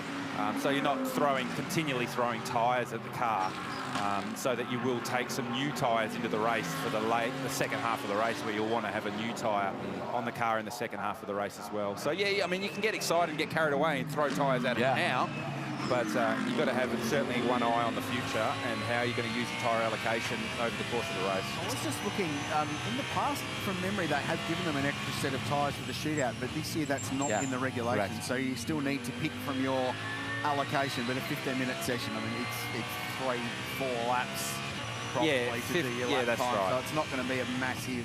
Even there, you'll probably start that session and not even do a representative time in the 15-minute session, just warm the car up on the used tyre and then throw a green at it for that 3 or 4 lap run. It was interesting, I was talking to Kelvin van der Linde yesterday about the tyre, and the Australian teams have found that the tyre's quite peaky and that you get a good gain out of the tyre, but then it drops off quite a bit. But the European drivers are saying, no, actually, the tyre just keeps getting better and better and better and better through the run. So it'll be interesting to see when it comes down to it, when we really want to stretch and get the most out of the tyre, how does it work here in Australia? Because obviously our ambient temperatures are quite high here, and our track temperatures are quite high. So it's a little bit different to say what they would be experiencing in Europe on this tyre. So that's going to be an interesting factor, particularly in the shootout, how the tyre comes in. Can you mitigate that a little bit with setup, with starting pressures? Yeah, just with tyre pressure a little bit, but the tyre pressure for this tyre is a very small window. Like, you know, you can get the way that you bring the tyre in it's more gentle than, say, for a supercar around here. You can get the tyre in within 3/4 of a lap for qualifying. Whereas here, the Pirelli seems like it takes probably 1.5 laps to bring the tyre in, even with our higher ambient temperature. But like the Euro guys are saying, it's a much wider window, whereas for us in supercars, we're used to it doing, at the peak, 6.2 kilometres, and that's it. And then it does drop down a little bit. You lose a bit of performance. Well, remember, the race last year at the end of the Repco Bathurst 12-hour was Gilles Gounon on a double-stinted set of Pirellis versus Matt Campbell on a single set of brand new Pirellis at the end. He went to new tyres at the end of the race, and Matt still couldn't get by. So they track position's king 100% in the race. The tyre can last because Gilles was still doing 2s at the end of that race in that incredible battle for the win. So, yeah, it's going to be a good talking point as always. Go back and watch that, by the way. Once we in between sessions, if you're not catching, if you weren't with us yesterday, and if you're saying, what do you mean, Hindhoff? What are you talking about, weren't with us yesterday? There's never any coverage on Friday. We had every 12-hour session covered yesterday, plus the supports. You can go back and watch it again, and there's a lot of good stuff on there. And go back and have a look at last year. Remind yourself of what's going on. Broadly speaking, with the addition of the Porsche 992, of which we have a couple here this week, and the BOP and the cars are broadly similar, so you'll give yourself an idea. So plenty of content to keep your mind on Bathurst, even when we don't have cars on the track. If you're away from, and you're not trackside at the moment, there's all kinds of displays going on, of course, here at the circuit. At 44 minutes still to go in this crucial 6th and final free practice session. Let's head down to the pit lane, Adam.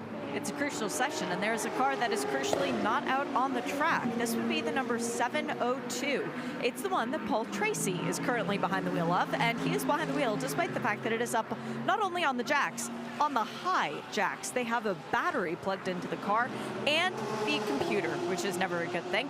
There are cables that they have attached to the car as well, indicating that it might be some kind of a battery issue, but ooh, now the floor is going to come off, and 3 mechanics have just scrambled underneath.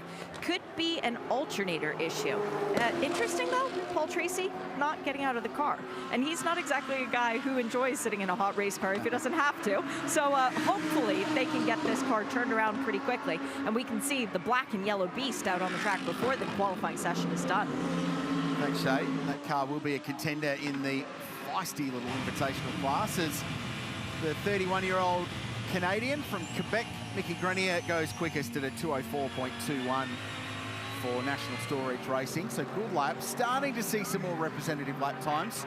Joel Eriksson, the Swede for Phantom Global Racing in the Porsche, went second at a 2:04.5 on his first visit to Mount Panorama. 9:11 and 9:12, the two Manthey EMA Porsches were next, but that's just changed because Matt Campbell's just punched out a 4:1 to go quickest overall in Grello. That's the green and yellow car on screen. Runner-up last year. This is the brand new 992 generation Porsche we've been talking about. So good luck from Matt to go quickest. Still not those peak numbers we've been looking at, but the field is condensing top to bottom. And right now, 15th is Daniel Cadella, the Caltex Grupa M Racing Mercedes AMG on the outside looking in for that top and bottom 50% split Gilgunon, but lots of lap time to come, and he's just completed his first lap. So 41 minutes to go in the session, a lot to play out, and just an evolution slowly in lap time as they continue to bank laps. So Matt Campbell 8 laps in this session, Grenier's 7, Ericsson for Phantom Global 5. I think that team's been quite under the radar, impressive so far in their first visit. Run out of China, Timo Bernhardt's team 75, looking after the race team stuff behind the scenes as well, which is a really good thing. They didn't have so much freight issues from a car point of view, but they arrived at the circuit in their container with the car, and some of the spares were here. None of the pit lane garage infrastructure at all. So tools, other spare bits, pit walling, the lighting, everything that goes into it. So they were sitting around for a lot of Thursday waiting for that to arrive. They unfortunately missed track to town as a result, but they got it all together and they're all set up and going along nicely. This is not just the first time at Bathurst, it's their first race as that team. And as you rightly say, Quilty, they've drafted in some experience from the Timo Bernhard T75 team. And I mean, what a place to make your debut. Very high hopes for that team from Porsche Motorsport Asia Pacific, and you can tell that by the drivers that have been attached to it. Quite handy. He was chatting to Jackson Evans last night. He's in a good place in his life at the moment. Back to Australia, still playing some international racing with Porsche as Matt sets the first 2:03 of the day with a 3:71 in 9:12. So he's building up. So that was second push lap of this particular run for the young Queenslander. Mum Ange and Aunt TC, who have been with his career since day one, both here this weekend. Family watching on this great story in Australian motor racing and what he's achieved. And of course, a win at Daytona not a couple of weeks ago for the factory Porsche Penske team. He's off to contest the full FIA World Endurance Championship this year. I saw Matty at Le Mans, and out of 9 factory Porsche drivers, he was the 10th. So he was on garage tour duty, so he got the job of showing me around a very impressive setup, but he'll be on the grid there in June this year. Released by the factory program. They're testing at Sebring at the moment, I think. Yeah. So they had to go, yeah, okay, we know how important Bathurst is to Porsche and the brand. We're going to let you go, and you tend to make a little bit of difference there, so we'll release you for the weekend. But he'll be on track next weekend at Lusail at Qatar for the pre-season testing for the WEC. It's called the Prologue, and that's the weekend before the opening 1,812 kilometres of Qatar. Well, I guess that it should have been the Overture rather than the Prologue this year. We missed a musical reference there, didn't we, with the WEC? 1812, by the way, because I know people are going to ask. It's capped at 10 hours. 1812, 18th of December is Qatar's National Day. I wondered, because it's strange. Yes, it is. Yeah. 112 kilometres. I knew there'd be something. Just or a Tchaikovsky fan. Who knew? Who Here's knew? a lap. 3-time 12-hour winner, Jules Gounon, and it puts him on 2:03.66. I think I mean, that was lap 3. Matt Campbell did his on lap 9. This is not a hot session, guys, so there's no refueling through this session. So GT3 cars are really heavily affected by the weight and the fuel that you carry. So given that there's this top and bottom 50% aspect to practice 6, the cars are going to continually get faster, and that's why the last 10 minutes of this session will be the fastest, because the cars will be at their lightest, because you can't run the car light and keep topping up through the session. Correct. So I think that's also why the 75 car didn't roll at the start of the session, because they didn't want to have that much fuel in the car. Yeah. So, I mean, you know, they've given up 7-8 laps effectively at the start of this session. But the car's already lighter. Whoa, this is at the top of the mountain. So the local section, Exeter Reed Park into McPhillamy, and big damage to the right rear. That was the car that was moving slowly earlier on. This is going to bring out not a full course yellow, but a red flag. Red. And you don't have small accidents up there. Oh, yeah. Witness marks on the road. See, he's How many times have we seen that? Wide or wide. So Exeter the Great through Reed Park. You can see the skid marks. It's Adam Hargraves behind the wheel. A really experienced guy who's been here plenty of times in this race and others. So that's been quite a big impact on the run up towards McPhillamy Park. So narrow, so fast. And you get 2 wheels offline there and you become a passenger very rapidly. Massive crowd up there on driver's right. The easy ups that they put up for shade protection have been there since Monday. Yeah. People were coming in and mark there too. Yeah. Wow, and quite a lot of damage. The clock's still running, by the way. Please note that. So however long this takes, and this will not be the work of a moment, the back end of that lovely chrome blue number 20 IRC car has been deranged significantly. Right rear suspension damage and potentially transaxle damage as well underneath there. But that has taken a big hit. And even just removing that car actually is going to be difficult, because that's not a flat toe. That's going to be a lift. That's a rollback. At the very least, our medical car and intervention car already on the scene. Thankfully had absolutely nothing to do all day yesterday. Spoke with some of the teams yesterday that work on our medical and intervention vehicle down at the Shakedown meetup down at the Oxford last night, and they were saying they'd had a very easy day yesterday, basically parked up and did nothing, and that's obviously what we want them to do. Yeah. It was a weird day yesterday. We all walked away scratching our heads going, I'm not sure what we really learned about the form guide and performance of the cars. Everyone in pit lane as well was blaming everybody else for sandbagging. There was a lot of going, oh no, they're running full tanks. They're not trying for a lap time today. I know that. No, we were pushing on. That's great to see Adam out of the car. We touched on the IRC GT, and similar to the Mark II racer in this car, they are designed to be like a modular race car. Yeah. So the rear clips come off, you can put new ones on. We're going to take a look at this in a second as well and try and unpick what's happened at one of the most dramatic points of the road. So four-wheel slide right over the grate, clips the wall with the right rear, and then it's broken, isn't it, already at this point? So I think most of the damage happens a little bit further up the road here when it crosses. So it's obviously significant damage to the right rear.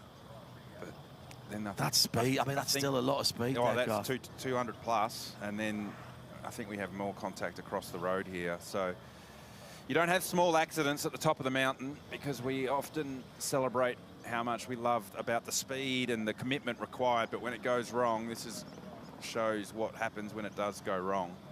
And he got on the brakes really early and locked everything up, so but look he's at the hardly energy. scrubbed any speed off at all there. The energy that goes through the car on that impact there, that when you're rebuilding it, it's where you find things further up towards the front of the car that are damaged, that you go, well, that didn't even make any contact with anything. But the energy that goes through the car is immense, and that's a pretty graphic example. We should add that these cars, John, are built to the full GT3 set of safety regulations. So in an impact scenario like that, there would be no difference to crashing a GT3 car. And you can see all the structure at the back of the car has done its job and crumpled. The expensive bit probably isn't that. It's what it will have done to the transaxle and the rear axle of that car, and probably the back of the chassis where that rear clip bolts on. It's how far that energy went into the main cage. So if they can still bolt the rear clip up to the back of the cage, then that's going to be a good outcome. You hope to dissipate that energy, and that is exactly what crumple zones do on your street car. Race cars, it's a little bit different, but you're hoping that some of that is going to be spread away.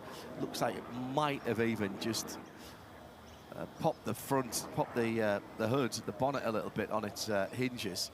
So that's, again, as Garth's saying, all the way through the car. Good news, and this is good news, is that the driver was able to open the door and get out. So the bit around the driver has done its job, and that's good news for safety. So now the team will be thinking, right, so we know that that bit's okay, what's happened behind that? And that's what they'll be at. Look, and again, remember, purpose-built racing car, they can strip all the body panels off, they'll be able to get right to the tube frame of that, Garth, and have a good look around and start getting the measurements on it. Yeah, well, you'll have straight. It's 30 minutes left in this session, and that car will go back to the garage, and they'll have it stripped before the end of this session. I'd say so. Yeah, they'll have most of the damage off the car before this session's ended, and obviously with a view to trying to get back out for qualifying, but more importantly for the race tomorrow. So you make that assessment pretty quickly, and you'll probably have that assessment made in the next 45 minutes, whether, we can roll again today, or let's get ready for tomorrow. So a little bit wide coming out of the grate through Reed Park, and then that's concrete wall. There's no give there, but then it's when it swings around and makes contact with the inside wall towards McPhillamy Park, where the big energy went through the car. And now all these teams in pit lane are going, well, we're going to lose 10, 15 minutes of track time here. We've allowed fuel in the car for that 10, 15 minutes. Do we take a little bit of fuel out of the car? Because you don't need to carry it. You're not going to do the laps. You're allowed to do that. You get no refueling. Can't put it in. All right. Take it out. loopholes. I like this. There'll be a rule somewhere. And if because I'm just thinking full race car driver brain here. Of course. How do I make this car go as fast as I can? Well, I want to make it as light as possible, so I get rid of some of the fuel that we thought we were going to need. There might be a rule that says we can't do that. There's no margin for extending this session either. So the time we've got is the time we've got. Counting down just under 31 minutes to go. Full speed. Listen to this. Oh, dear me. And you're talking about what? 6 inches wide there as he was sliding on that flat. Yeah, it's probably maybe a foot wide. Yeah. But when you've got a... Well, it's inertia. It's so much inertia there because the car's dropped down into what we call the grate, which is the start of Reed Park, and there's so much inertia there because the car drops down the hill. And then once it gets away from you, it's like a big pendulum in the rear, and it just swings and it just drags you further and further offline. So he's already in trouble here before we've even hit the wall. You can see that, but that's happened 200 metres prior to us taking that shot. And that breaks the rear suspension. Yeah, and then that's it. And more than likely, it's broken the rear brake line, so the pedal will go long in the rear. So you still got front brakes, but no rear brakes. And so right at this point, you are literally the passenger. You can see the front brakes are locked on. The rear wheel is still going, and then right here, you just go, I know what's coming. Here it comes, and contact with the wall. And that's as good a shot as you'll get for energy going through a race car when it goes wrong. And we often talk about the little things that go wrong in a rebuild from a situation like this. It's because of the energy that's gone through the car. Shit. Unfortunately, the wheel guns is not a good sign. It's cars taking the wheels off because this red flag will last a little bit longer. But I managed to walk down to T2 to get both an update on the car that crashed and the car that was already in the garage. Paul Tracy has gotten out of the 702, and unfortunately, it is a gearbox issue that requires a software update to see if they can fix it. Has an issue with downshifting that appeared at the start of the last session, and it's something that they were told, well, software update might just help. But yes, as you guys mentioned, it was Adam Hargraves driving. He did get out of the sister car on his own, so that's the good news. But for that T2 crew, it's going to be a lot of work on both cars. Don't you hate it when you turn your laptop on and it tells Blue you screen. it wants an update? Yeah. Or a blue screen. Never had the race car tell me it needs an update in the middle of a practice session yet. It just underlines, doesn't it? Got a gearbox issue. Now, at my age, you got a gearbox issue. It means you got to pull something out the back of the car. Now it's an update. Up on the top of the mountain, the Bathurst bucket hats have been going like hot cakes. If you're at the circuit and you haven't secured yourself one of the Repco 12-hour bucket hats yet, get it quick because they will sell out. Yeah. They have been the hot merch item this year. You can buy them online as well. There are links through the Bathurst 12-hour website. Cool merch range this year. And Harris Park is busier and bigger than it's ever been at this event. The activations have been outstanding. There it is, look at that. A bucket hat, which is double-sided, by the way. So if you're not feeling quite so Larry, you can flip it inside out. It becomes navy blue solid. with the logo of the Repco Bathurst 12 hours on the other side. Can be worn in several ways. Jaunty angle. Sales of those hats, second only Richard Crail merchandise sales so far this weekend. Caps and flags. You need to get in quick, otherwise they'll sell out ahead of tomorrow's race. The Richard Crail fan club. And all the proceeds going to a very, very good cause, Krillsy. Please do. In all seriousness. They are, yes. Childhood Cancer Association of South Australia are the beneficiaries of 35 cents, which is very nice. Is that all you're giving them per sale? I'm not giving them anything. Rich, come on. I did tell you I was going to give you a whack about your merch. No, you did. I'm not responsible for it. Pre-warned. No, that's fine. I appreciate it. That's good. Make sure you do check out Harris Park, folks, if you are at the circuit, because the activations this year are next level. All of the event partners are here. Ford's got a great display. There's some really cool supercars in that big alley as you walk in through the main gate. GM SV Australia have got a set up there. Several Corvettes on display. I covet one of those right about now. Food and drinks. It's a really good setup here, and that's a great look over the precinct. And a reminder, of course, that this is the start of the Bathurst Superfest, correct, which will stretch across next weekend, and the first round of the Repco Supercar Championship. And 2024. Chemical Guides rides and coffee down there. So that's today. So there's several hundred very cool cars.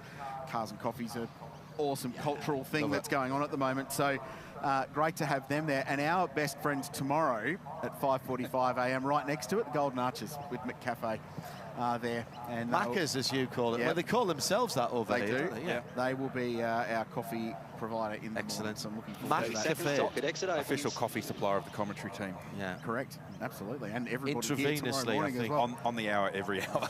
I hope they get some shots, coffee shots lined up, because they're going to be big queues there. We're 30 seconds away from resumption of activities in this all-important Practice 6 at the Repco Bathurst 12-hour. A reminder, the top 15 from this session progress into the top 50% qualifying session that will be coming your way just after 12:40 this afternoon. Race control pit exit in 5, 4, 3, 2, 1. Open pit exit, please. James Taylor with a career in late night radio when he retires from race directing. Late night love songs and dedications with JT. Correct. And the cars are released past the Boycell Watch at the end of pit lane, and they'll fire up Mountain Straight. 25 minutes to go. Time to beat at the moment 2:03.6. Time to get into the top 15, 2:05.9. You can bet that will be significantly quicker by the end of this session. So let's reset what we think the bubble is now then, because you've lost time. Lost time in burning off fuel, lost time in how your run plan was going. So where do we think now, Garth? What do we think? Yeah, I thought initially you'd need to do a 3 to be inside the top 15, and that's 1.5 seconds away from where they are now, or near on 2 seconds away from where they are now for 15th. So maybe like a low 4. Depends how much the sun and the UV's taking effect on the racetrack. 10:40 local time, so... Equivalent session last year, the pace was car 75 at a 2.4 and 15th, and this year's field much stronger, remember, it was a 3.9. Yeah, but you need to also different rule set, so you didn't have that same level of intensity to get yourself into that top 50. It was an aggregate. Yeah, that's right. So it's a different...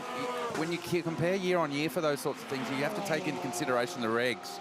So that's still a good benchmark to understand. So maybe it will be a 3 required.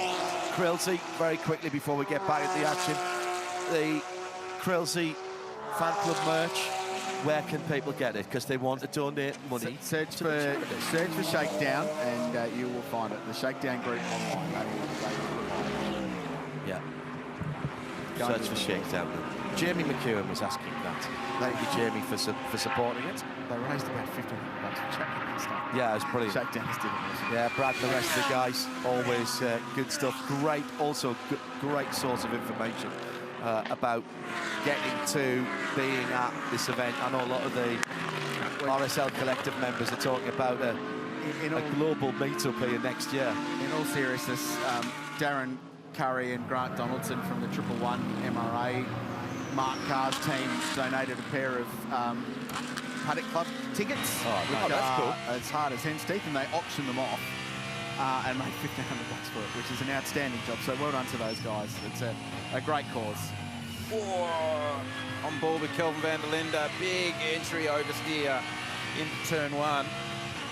Just the air vent leaving the corner. I don't think that's going to make any difference to the car balance, but van der Linde in the car 22, and I'd expect he's going to be the man that qualifies this car. So a bit of an indication that the team's now starting to trend towards lap speed and making sure they find themselves inside that top 15 ahead of qualifying at 12:30 or 12:40 local time today. But it's not going to happen on this lap for van der Linde with that massive over-rotation. Killed the run up Mountain Straight.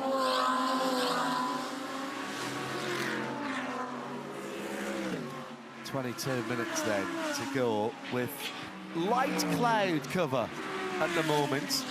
Temperature's been rising rather nicely since sunrise this morning. There was a little bit of... tried really hard to rain overnight, and what we got was a bit of low-lying fog this morning, very reminiscent of the early hours going into Sebring on the Le Mans, which was absolutely perfect. And now we've just got a little bit of... just a bit of cover, which will be great for the track temperature, Garth. Just making that hover around about the right area. Yeah, that's right. But it's very light cloud cover, so you actually see quite a bit of UV down here on pit straight. And UV is the enemy of lap time, when especially here at Bathurst. So if you can find, we used to call them quali clouds. If you can find a little cloud that comes over the track, you'd find 2 or 3 tenths instantly just with the UV going away.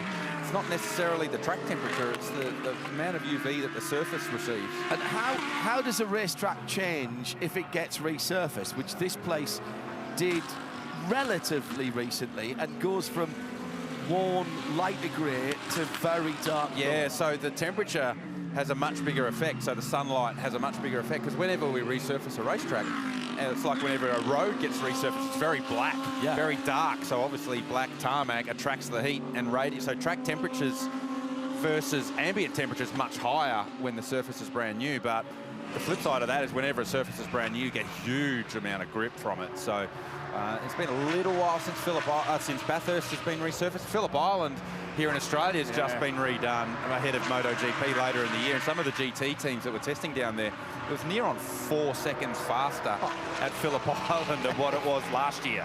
Everyone will be lining up to go and get a Phillip Island. I'm sorry, there's something wrong with my headset. I thought you said 4 seconds. Yeah, it was mega fast. Well, Superbikes next weekend is going to to be worth looking, then, isn't it? In an 85-second lap at that place. Yeah, so as percentage per lap time, it was a fair increase. Everyone's going to look like a hero for the next 12 months at the island. So Gilles Gounon is behind the wheel of car 75 and has clear racetrack in front of him. In fact, the next car in front is the number 230 Method Motorsport McLaren, which is coming down into the final corner. So Jules needs to make the most of this. This lap and the next one, yeah, I reckon, there it going on. Kelvin van der Linde has cleared all of the traffic that was in front of him.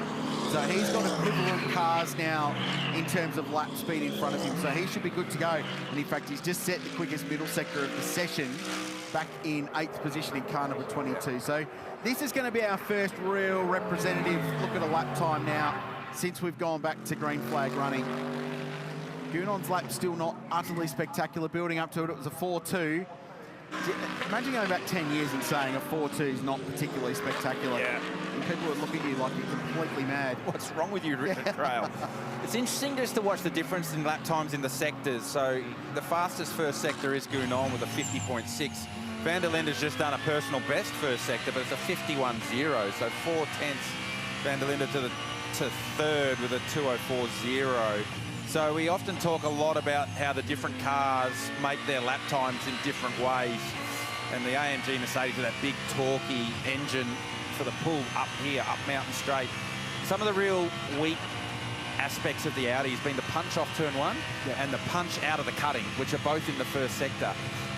So where it does make its lap time is across the top of the mountain. Van der Linde was purple on that previous lap in the first sector, 31.7. So the Merc has traditionally always been the best car in Sector 1. Yeah. It's got all that bottom end grunt. It's torque. Yeah. It's all about torque, getting up in the first sector, getting up the hill. And you can just see, I mean, the TV's not doing it justice, but we know how ridiculously steep it is to about here.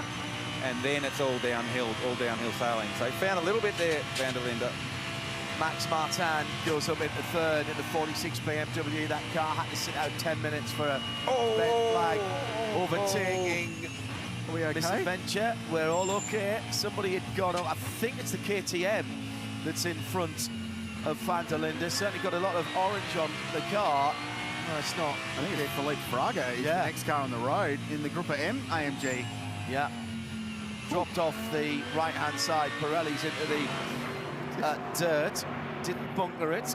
3 people in the commentary boxes hiding behind the table. That was a really good example of how you lose all your vision when something like that happens. So Van der Linde, we were sitting next to him, and you cannot see through the dust at all.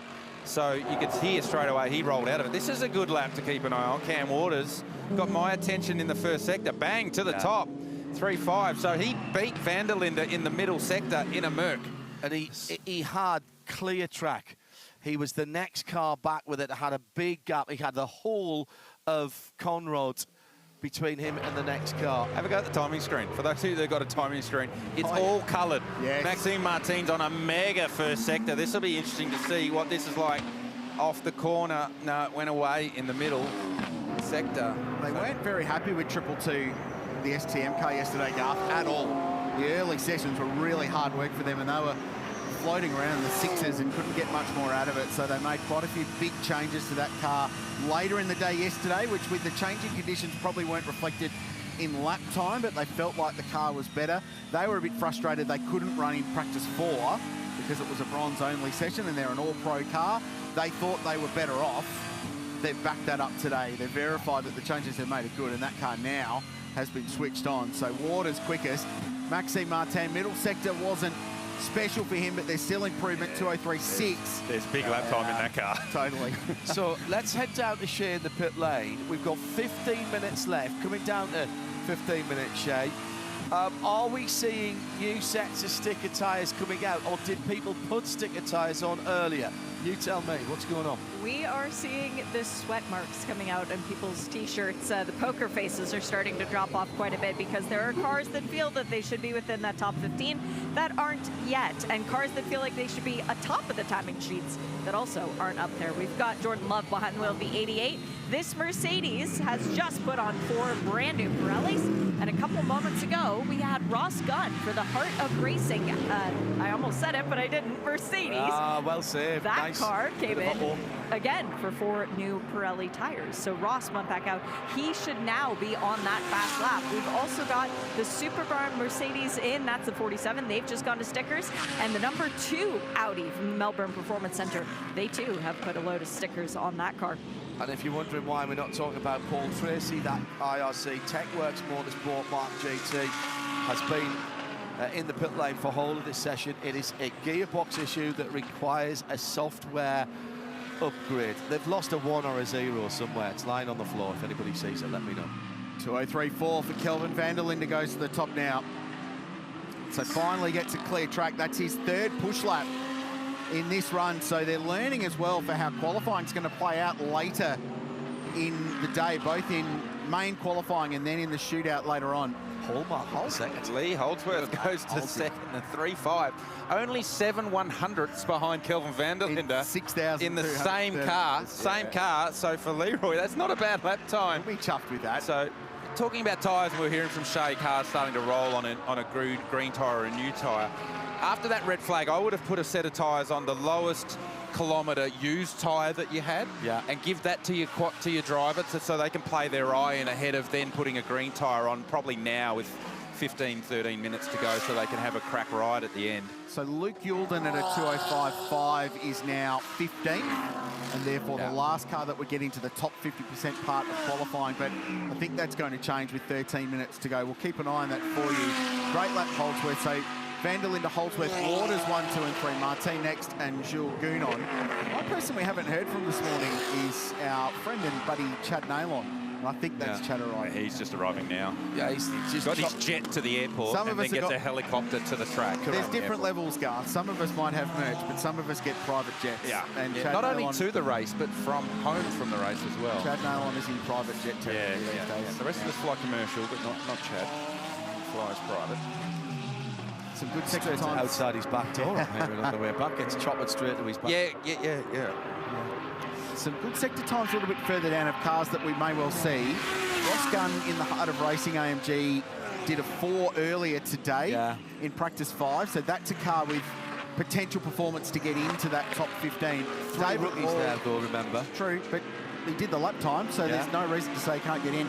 David Wall as well has the potential to get the 93 Lambo into that top 15. They actually only just missed the shootout last year, the Wall Racing squad, in the previous generation Lamborghini Huracan.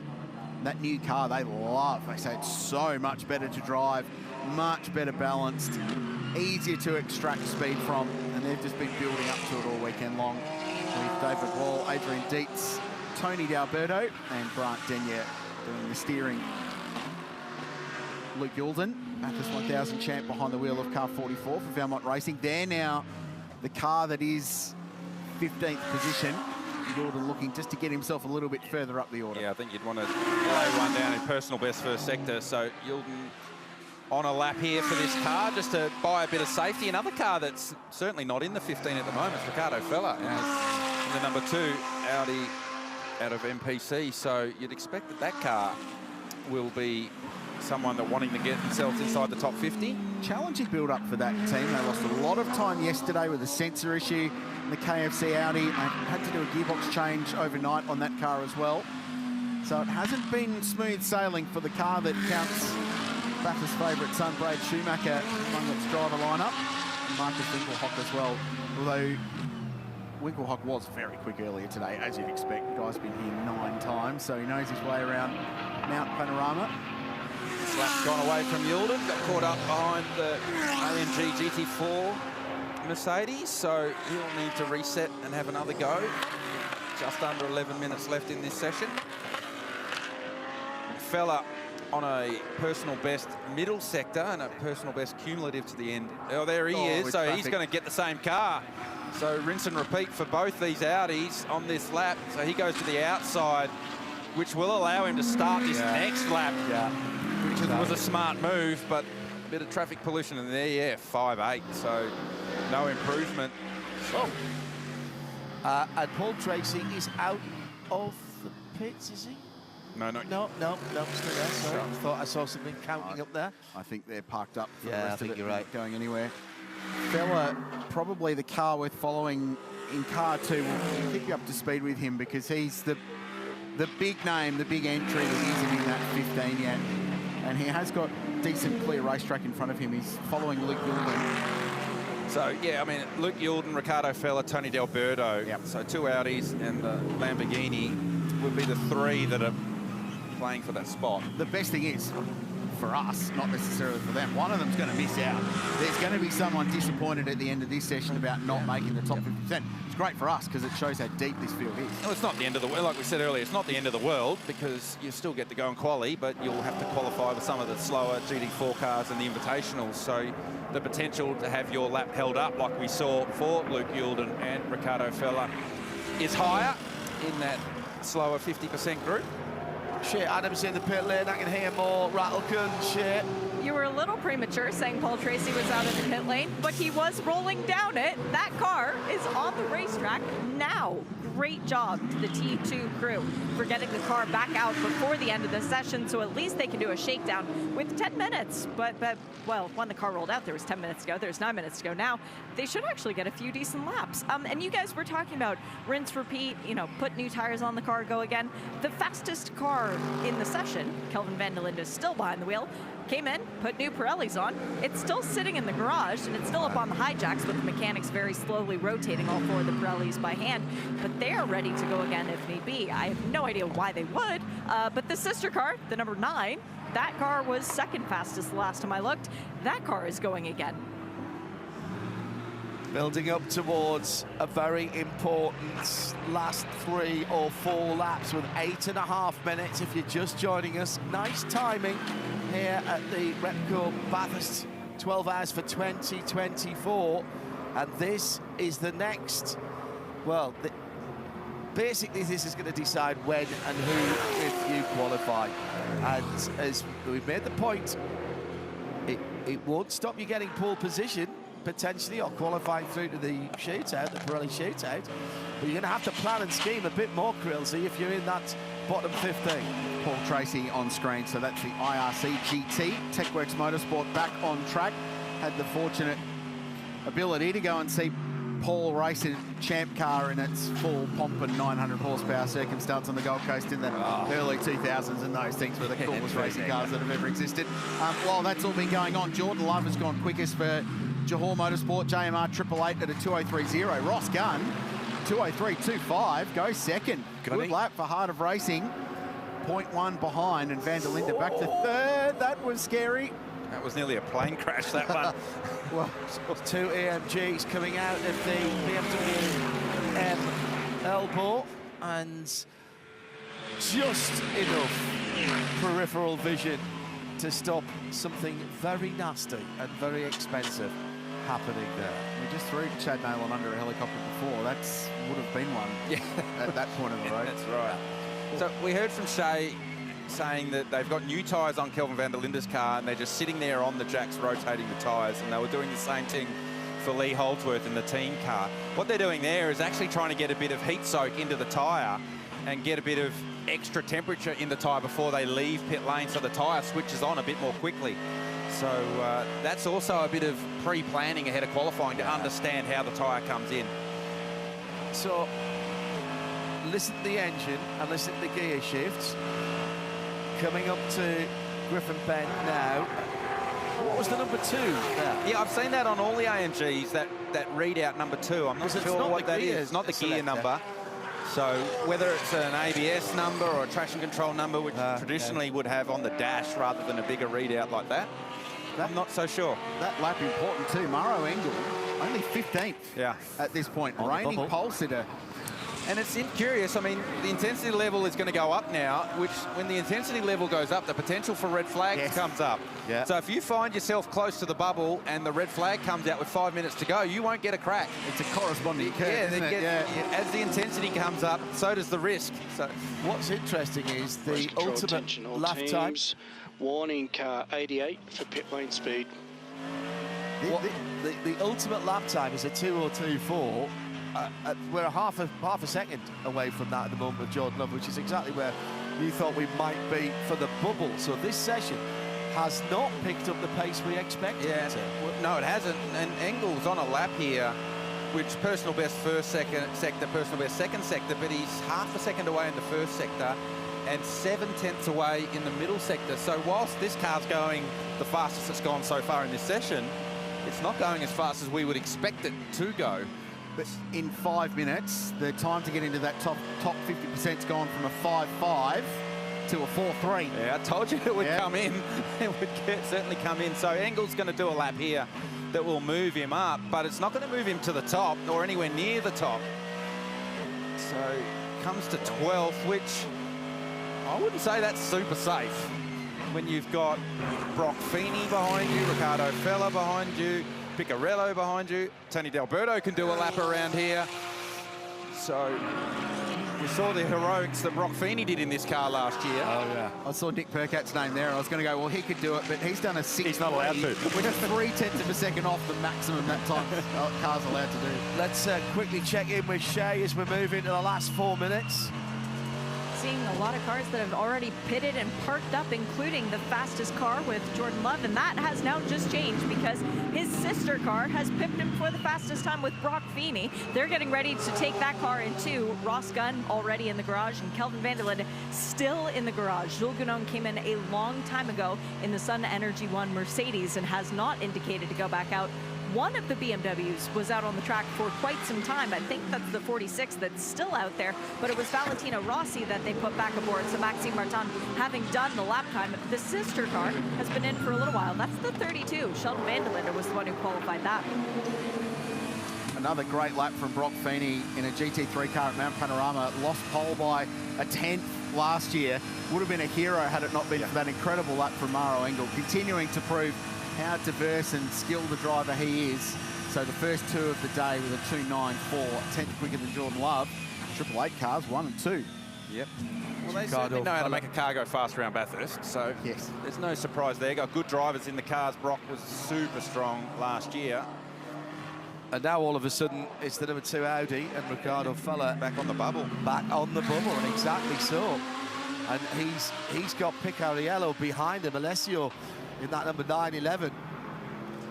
Manthey this Ema car for Fella, very similar sector times to what we saw from Maro Engel. So Engel's now been bumped to 13th. So there's real potential for Engel to be bumped here, depending on what this lap is from Ricardo Fella.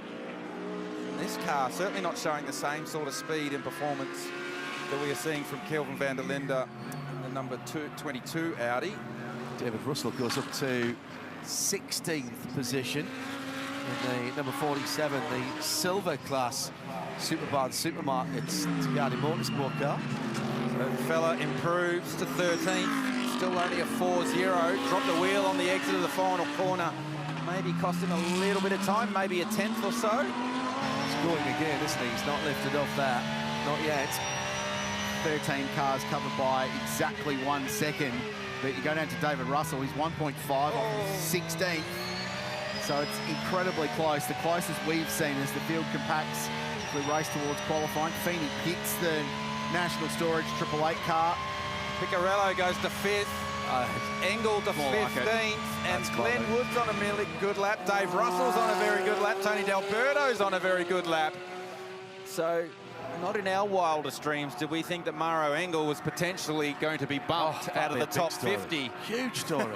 He's got his lap to do it.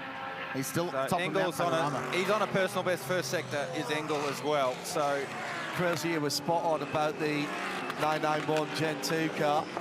Still got the pace, hasn't it? Picarello up to 5th there. It's a nice lap for Picarello. That's a good lap from Picarello. It shows how sharp these Euros are, that they come in having never seen the place go bang right onto the money.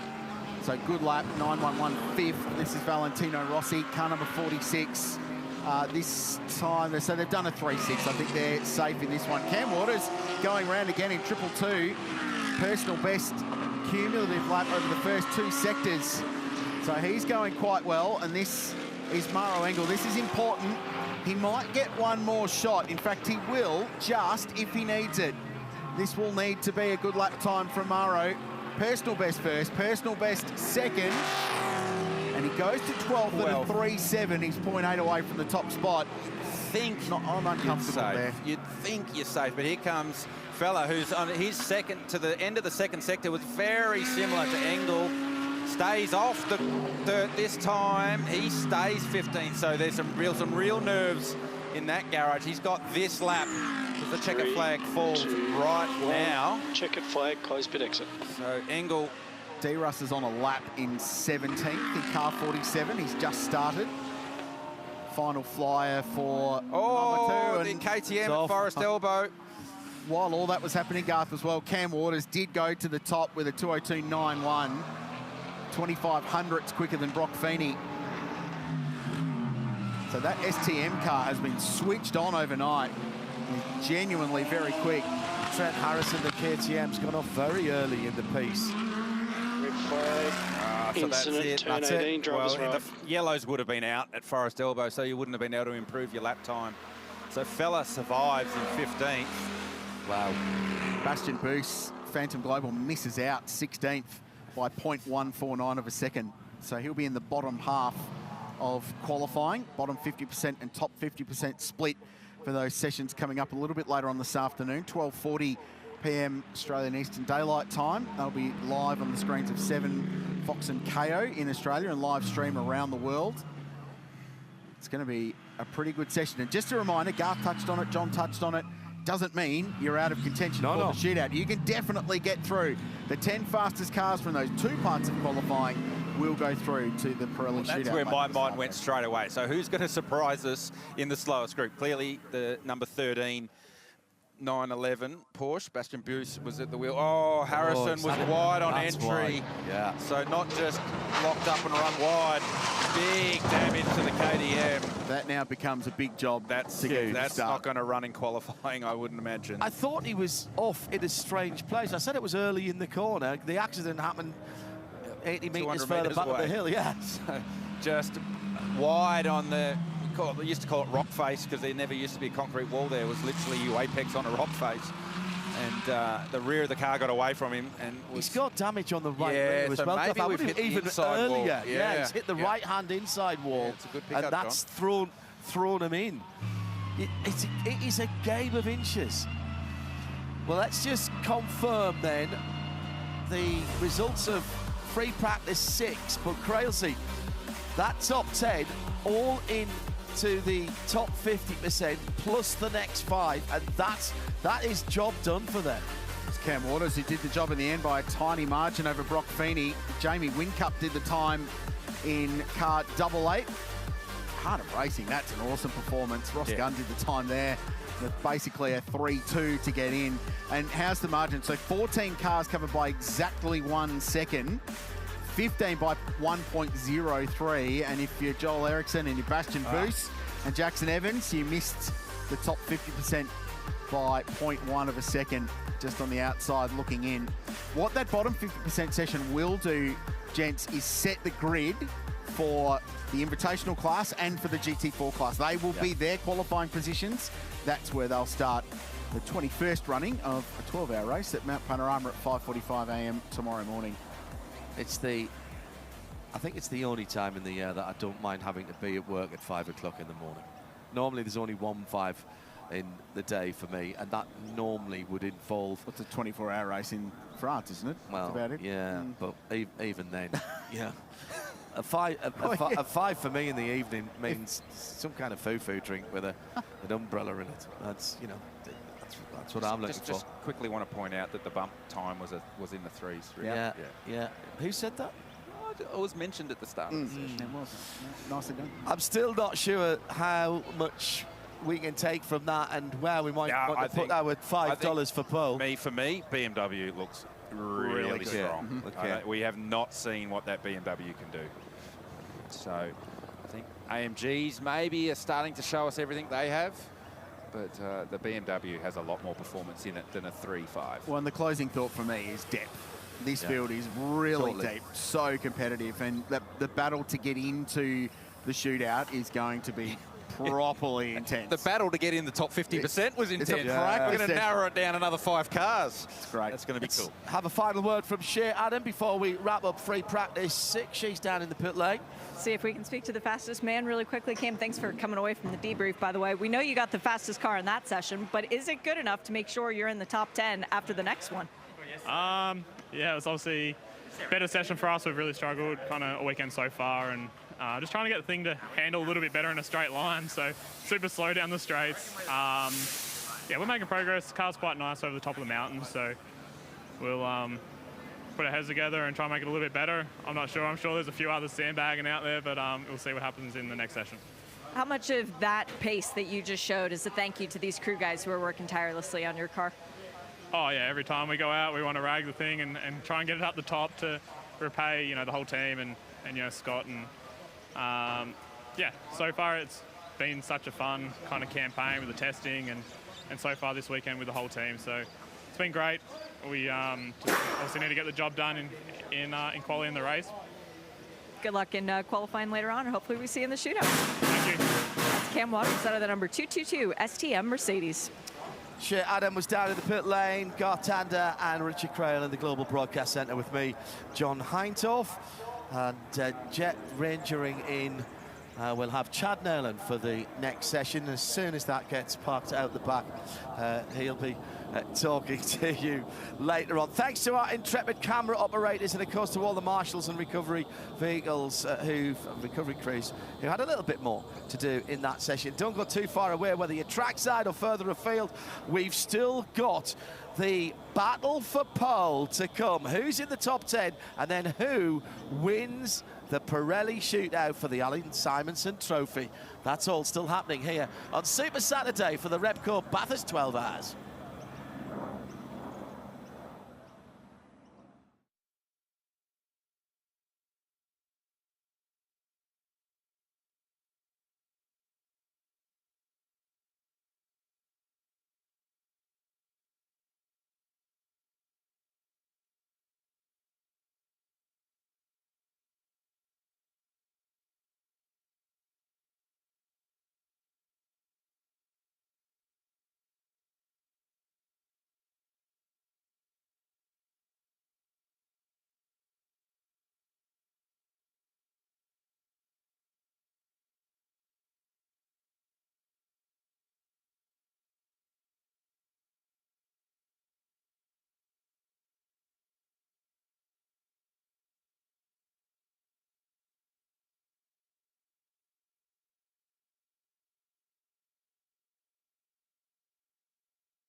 Back at Mount Panorama, the Repco Bathurst 12-hour qualifying day, not too far away from the big cars hitting the track around lunchtime here today. But for now, Group S on track for race number 2. And welcome back Alex Webster from Porsche Cars Australia alongside me. Dazzled us in commentary yesterday. You're getting your second start today and another solid field of cars out the track here for race number 2. Yeah, thanks, Matt. I'm looking for my contract. I don't know where it is. I haven't seen it yet, but I'll wait in haste for that. Yeah, look, very good morning this morning. The clouds are over, which means the track's going to be pretty good for our old cars. It's not too hot yet.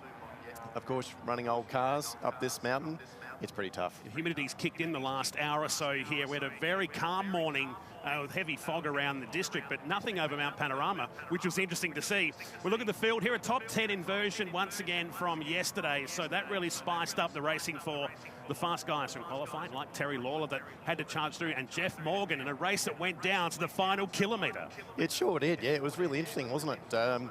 The race went a little bit longer than we thought, and as a result, a few cars, in fact, I think there was about 5 or 6 cars that got caught out on having no fuel, which was a little bit embarrassing, certainly for us, but probably more so for them.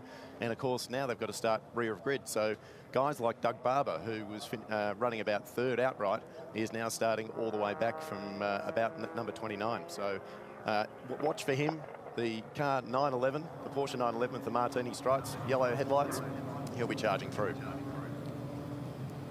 So cars making their way around to form up for this race, regardless of whether they ran out of fuel or not. It was still a spicy end to proceedings yesterday. Jeff Morgan, who's been around for a long time in the sport, and we saw him in the Porsche Cup back in the 90s, and great to see him still running around after all these years. It is. Look, Jeff loves the category. He says that to us, and guys like Terry Lawler, who run in lots of other categories as well, they come back to Group S because they love the camaraderie.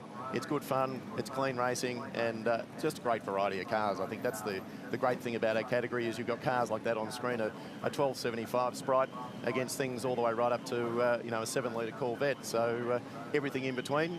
The cars have different strengths, different weaknesses. It makes good racing. Datsuns, Shelby Mustangs, a Di Tommaso Pantera. There's Tony Karanfilowski in the field as well, who's caught up in a lap 1 incident yesterday, starting from nearer the field. In fact, out of 36th position here today. The green flag waves at the back. Michael McElligott and James Calvert-Jones on the front row. Race number 2 of Group S on Super Saturday here at the mountain, with qualifying not too far away. Good start from the front row, and again, the 3rd row strong like they were yesterday. Yeah, and here you can see Andrew Whiteside on the outside in the gold 911. But James Calvert-Jones in number 40, he's going to take the lead going up Mountain Straight. A bit better start there from Tom Walstap. He had a bad one yesterday in the 928, but you can already see Jeff Morgan with lights ablaze in the green 911. He'll start to try and pick them off pretty quickly. And look out also for the Shelby of Terry Lawler. He's going to be coming up too. Yesterday, he took a little time, just pieced his way through over a few laps, and let's see what he does today. But you can see there's a gaggle of Porsches there, all coming through the first 4 positions, with Wayne Potts in the lone Datsun there, just coming through Murray's. And then the rest of the field that filters through. So again, you can see the variety. We've got Ross Jackson, unfortunately, in the Di Tommaso, obviously had an issue. He's being towed off and making sure we can stay under green. Being towed back into the pits. He was starting from mid-pack in today's race. Everybody making it nicely through the first of the turns. They climb Mount Panorama for the first time here today in Group S. Their final race comes up later on this afternoon. Yeah, look, we inverted the top 10 again from race 1, so that's why you saw Calvert-Jones and McElligott on the front row. So that will change in the last race this afternoon. It will go back to qualifying results, in which case you'll have Terry Lawler on pole, and you'll have Jeff Morgan in 2nd place just next to him for race 3. And Morgan already up into 5th position, make it 4th now across McPhillamy Park. So keep an eye on the green Porsche as they make their way down into the Repco Dipper here on lap 1. It's a timed race, of which there's just over 17 minutes of racing remaining here. So Whiteside, Calvert-Jones runs in 2nd. Purvis, big lock up then from Calvert-Jones, and lucky not to make contact with our race leader. But that's absolutely messed up his run onto Conrod Straight. He's going to lose 1, maybe 2 positions. And here comes Jeff Morgan down the inside. He's going to get 2 for 1 here on Conrod Straight. Yeah, Jeff Morgan, he's going to be doing 240 plus kilometres now down Conrod. So he's got a bit of a speed advantage here across a couple of the other Porsches. and you can see he's already picked up Andrew Whiteside there. That was relatively easy, and now he's got a little bit of clean air in front of him. So he is now in front, and you'll see that now Terry Lawler in the Shelby has also picked up a couple, and it won't be until he gets to probably Hell Corner, he'll be maybe right over Jeff Morgan. And here's Terry Lawler now making up another position. That puts him up into third. So in the space of a lap, he's up into the top three now as they make their way through to complete lap number 1 here at Mount Panorama. There's the 928 Porsche going through the final turn of Wallstab, who had a big tank slapper down here at Hell Corner. His nickname Sideways, and he lived up to the reputation yesterday. He sure did. He got a few social media feed prompts, that's for sure. So I think his followers went up on Instagram and YouTube. But Tom had a bit of a gearbox issue yesterday. He worked on the car overnight and this morning. He was a little bit worried to actually get out this morning, and good to see that the car's out there circulating. Already you can see now that the Shelby is starting to catch up with Jeff in the green 911. Spencer Rice in the Alpha just coming through there. He had an issue coming out of our paddock. Rob Burson in his 240Z must have an issue. He's coming into pit lane, unfortunately. It's a shame. So 2 cars in the pits already. Karafalowski's made up 9 positions in the first lap after repairing that car overnight with that incident coming. Did they find the grill and the... They actually did. They did. We were in the paddock last night, and the teams from up the top of the hill came down and placed it on his on his car. So it was great to see.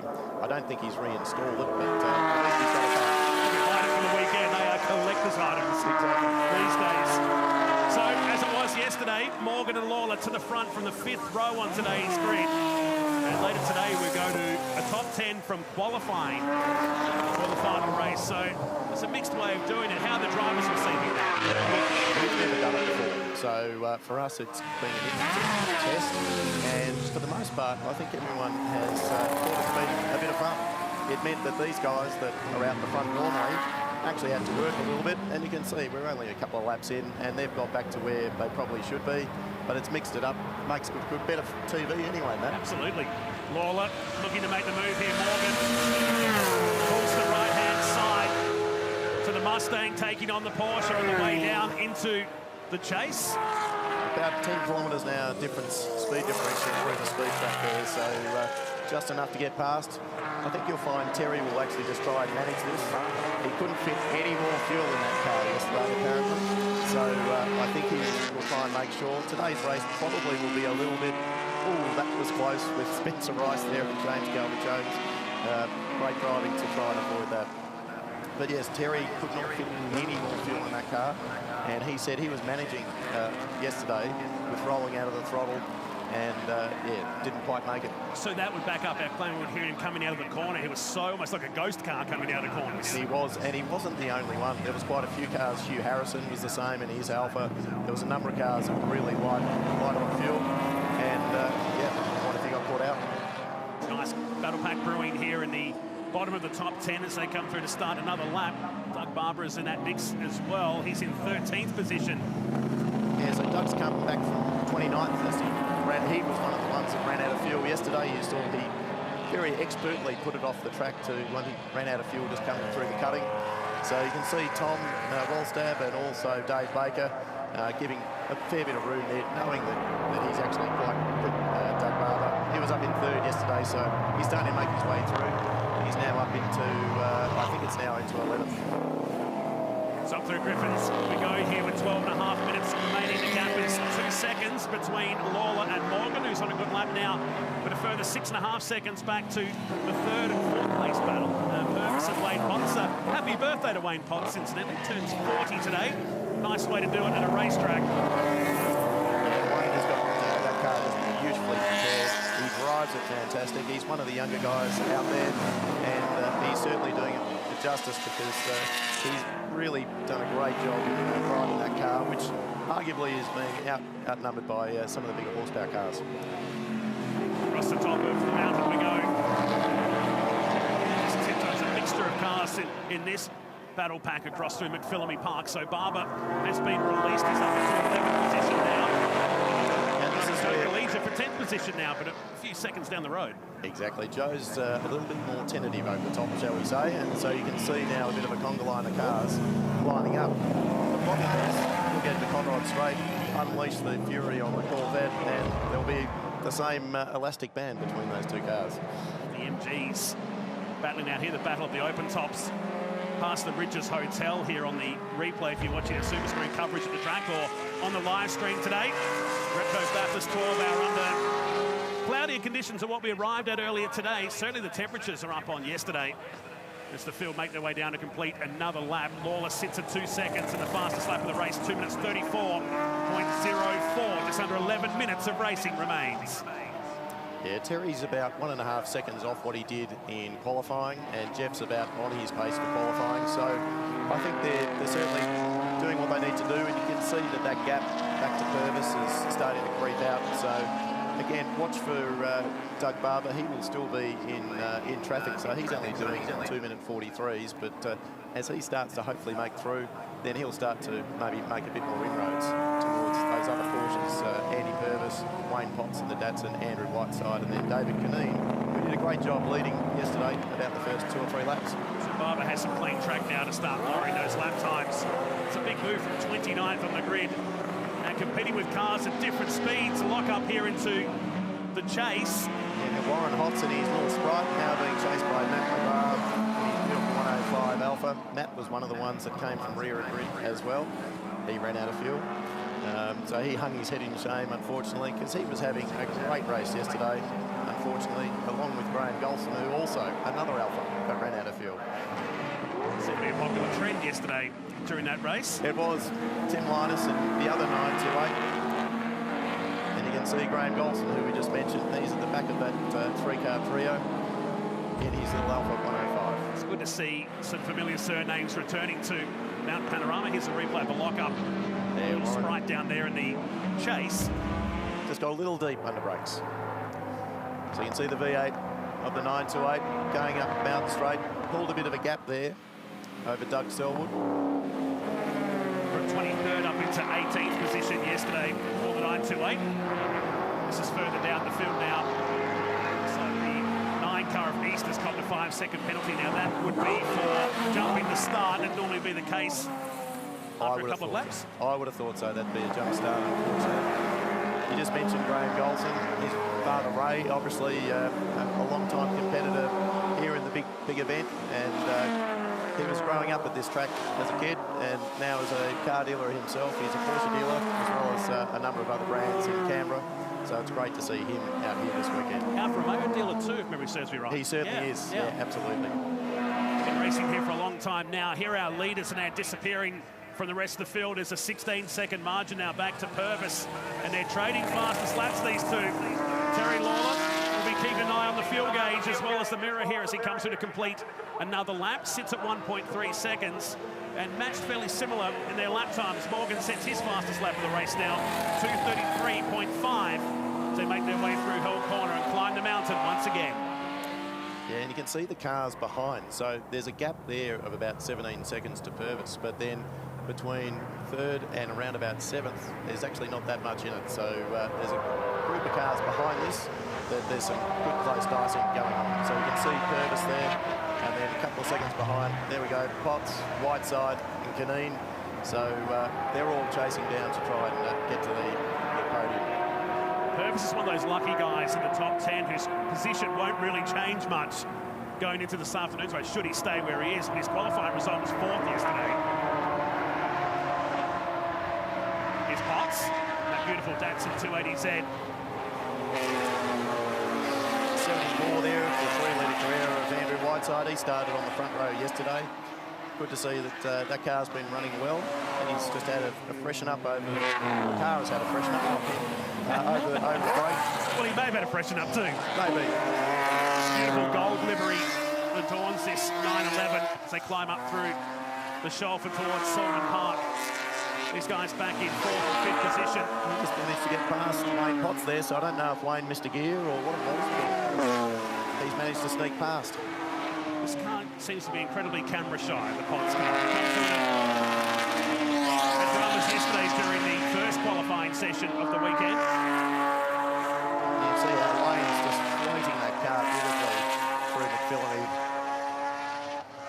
heavily experienced in racing Datsuns and more known for his exploits in Group N competition.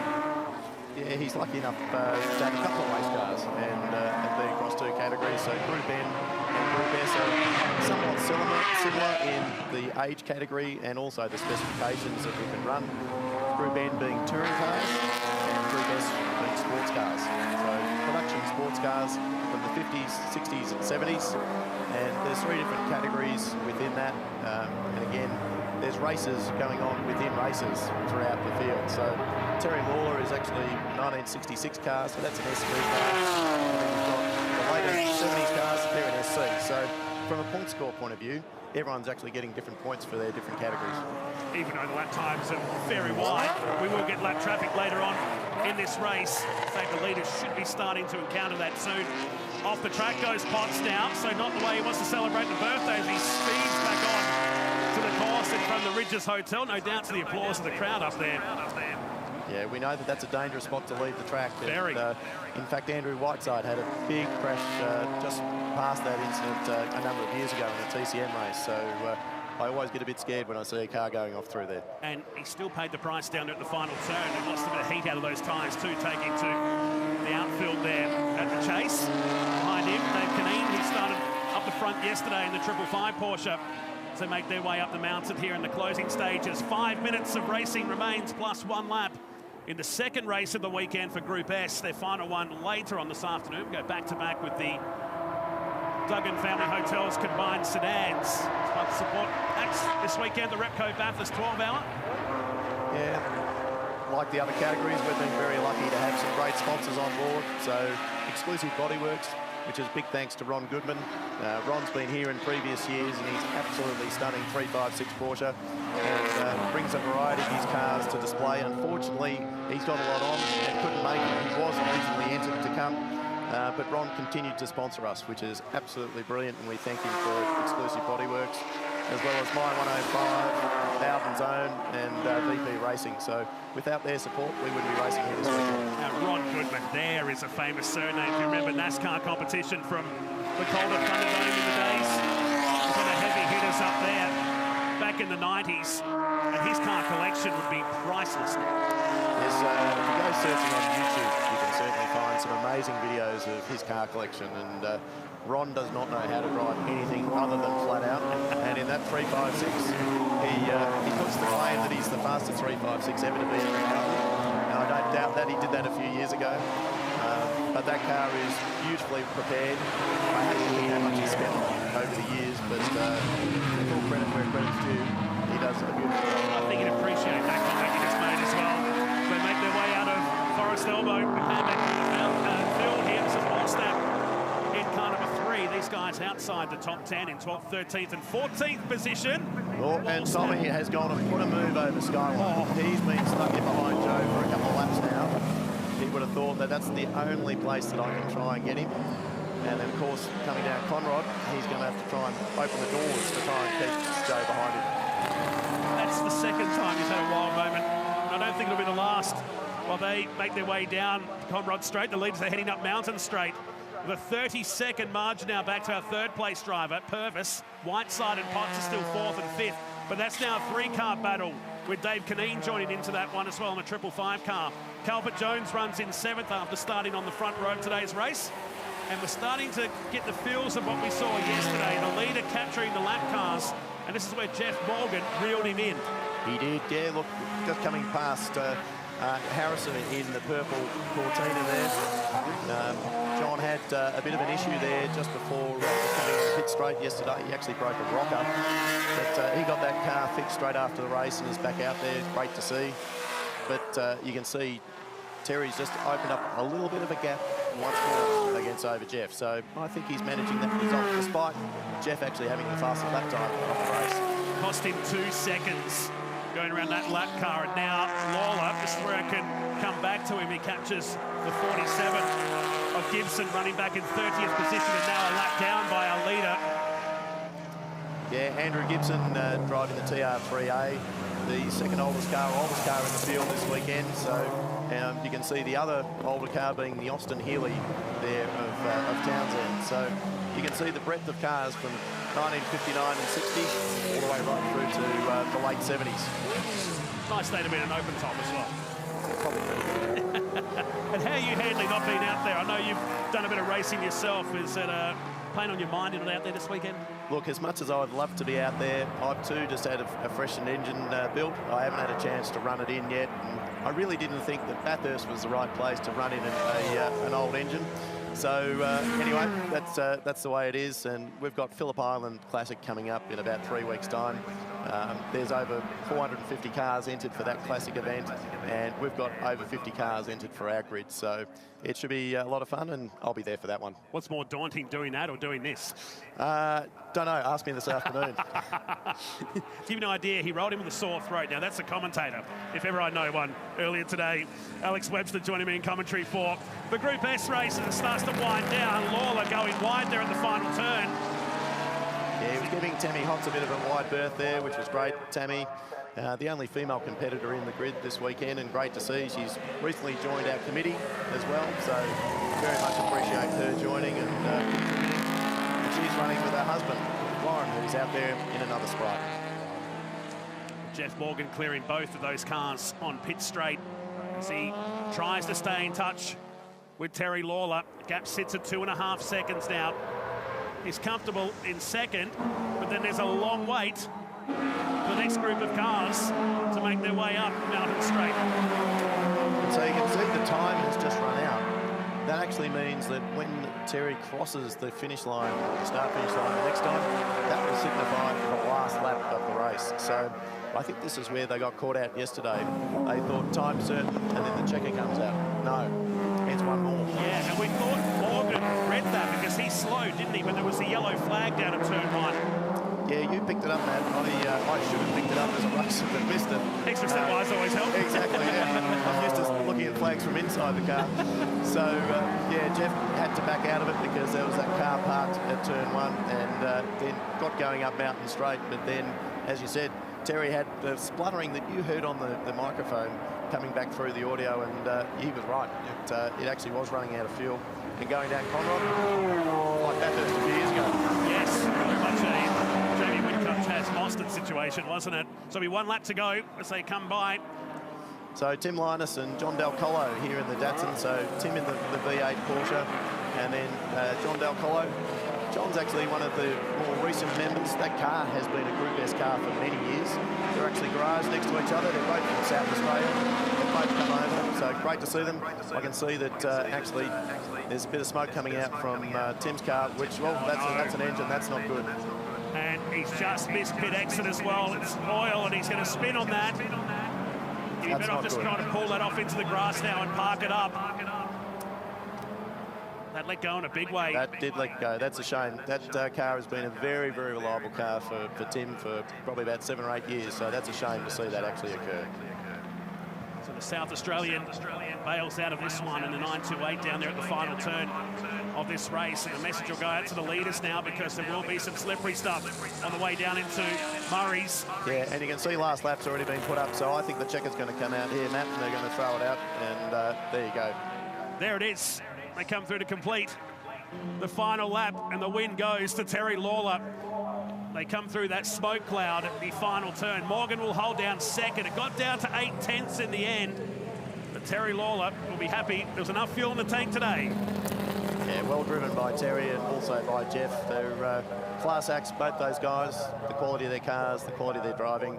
They're exemplary in everything that they do.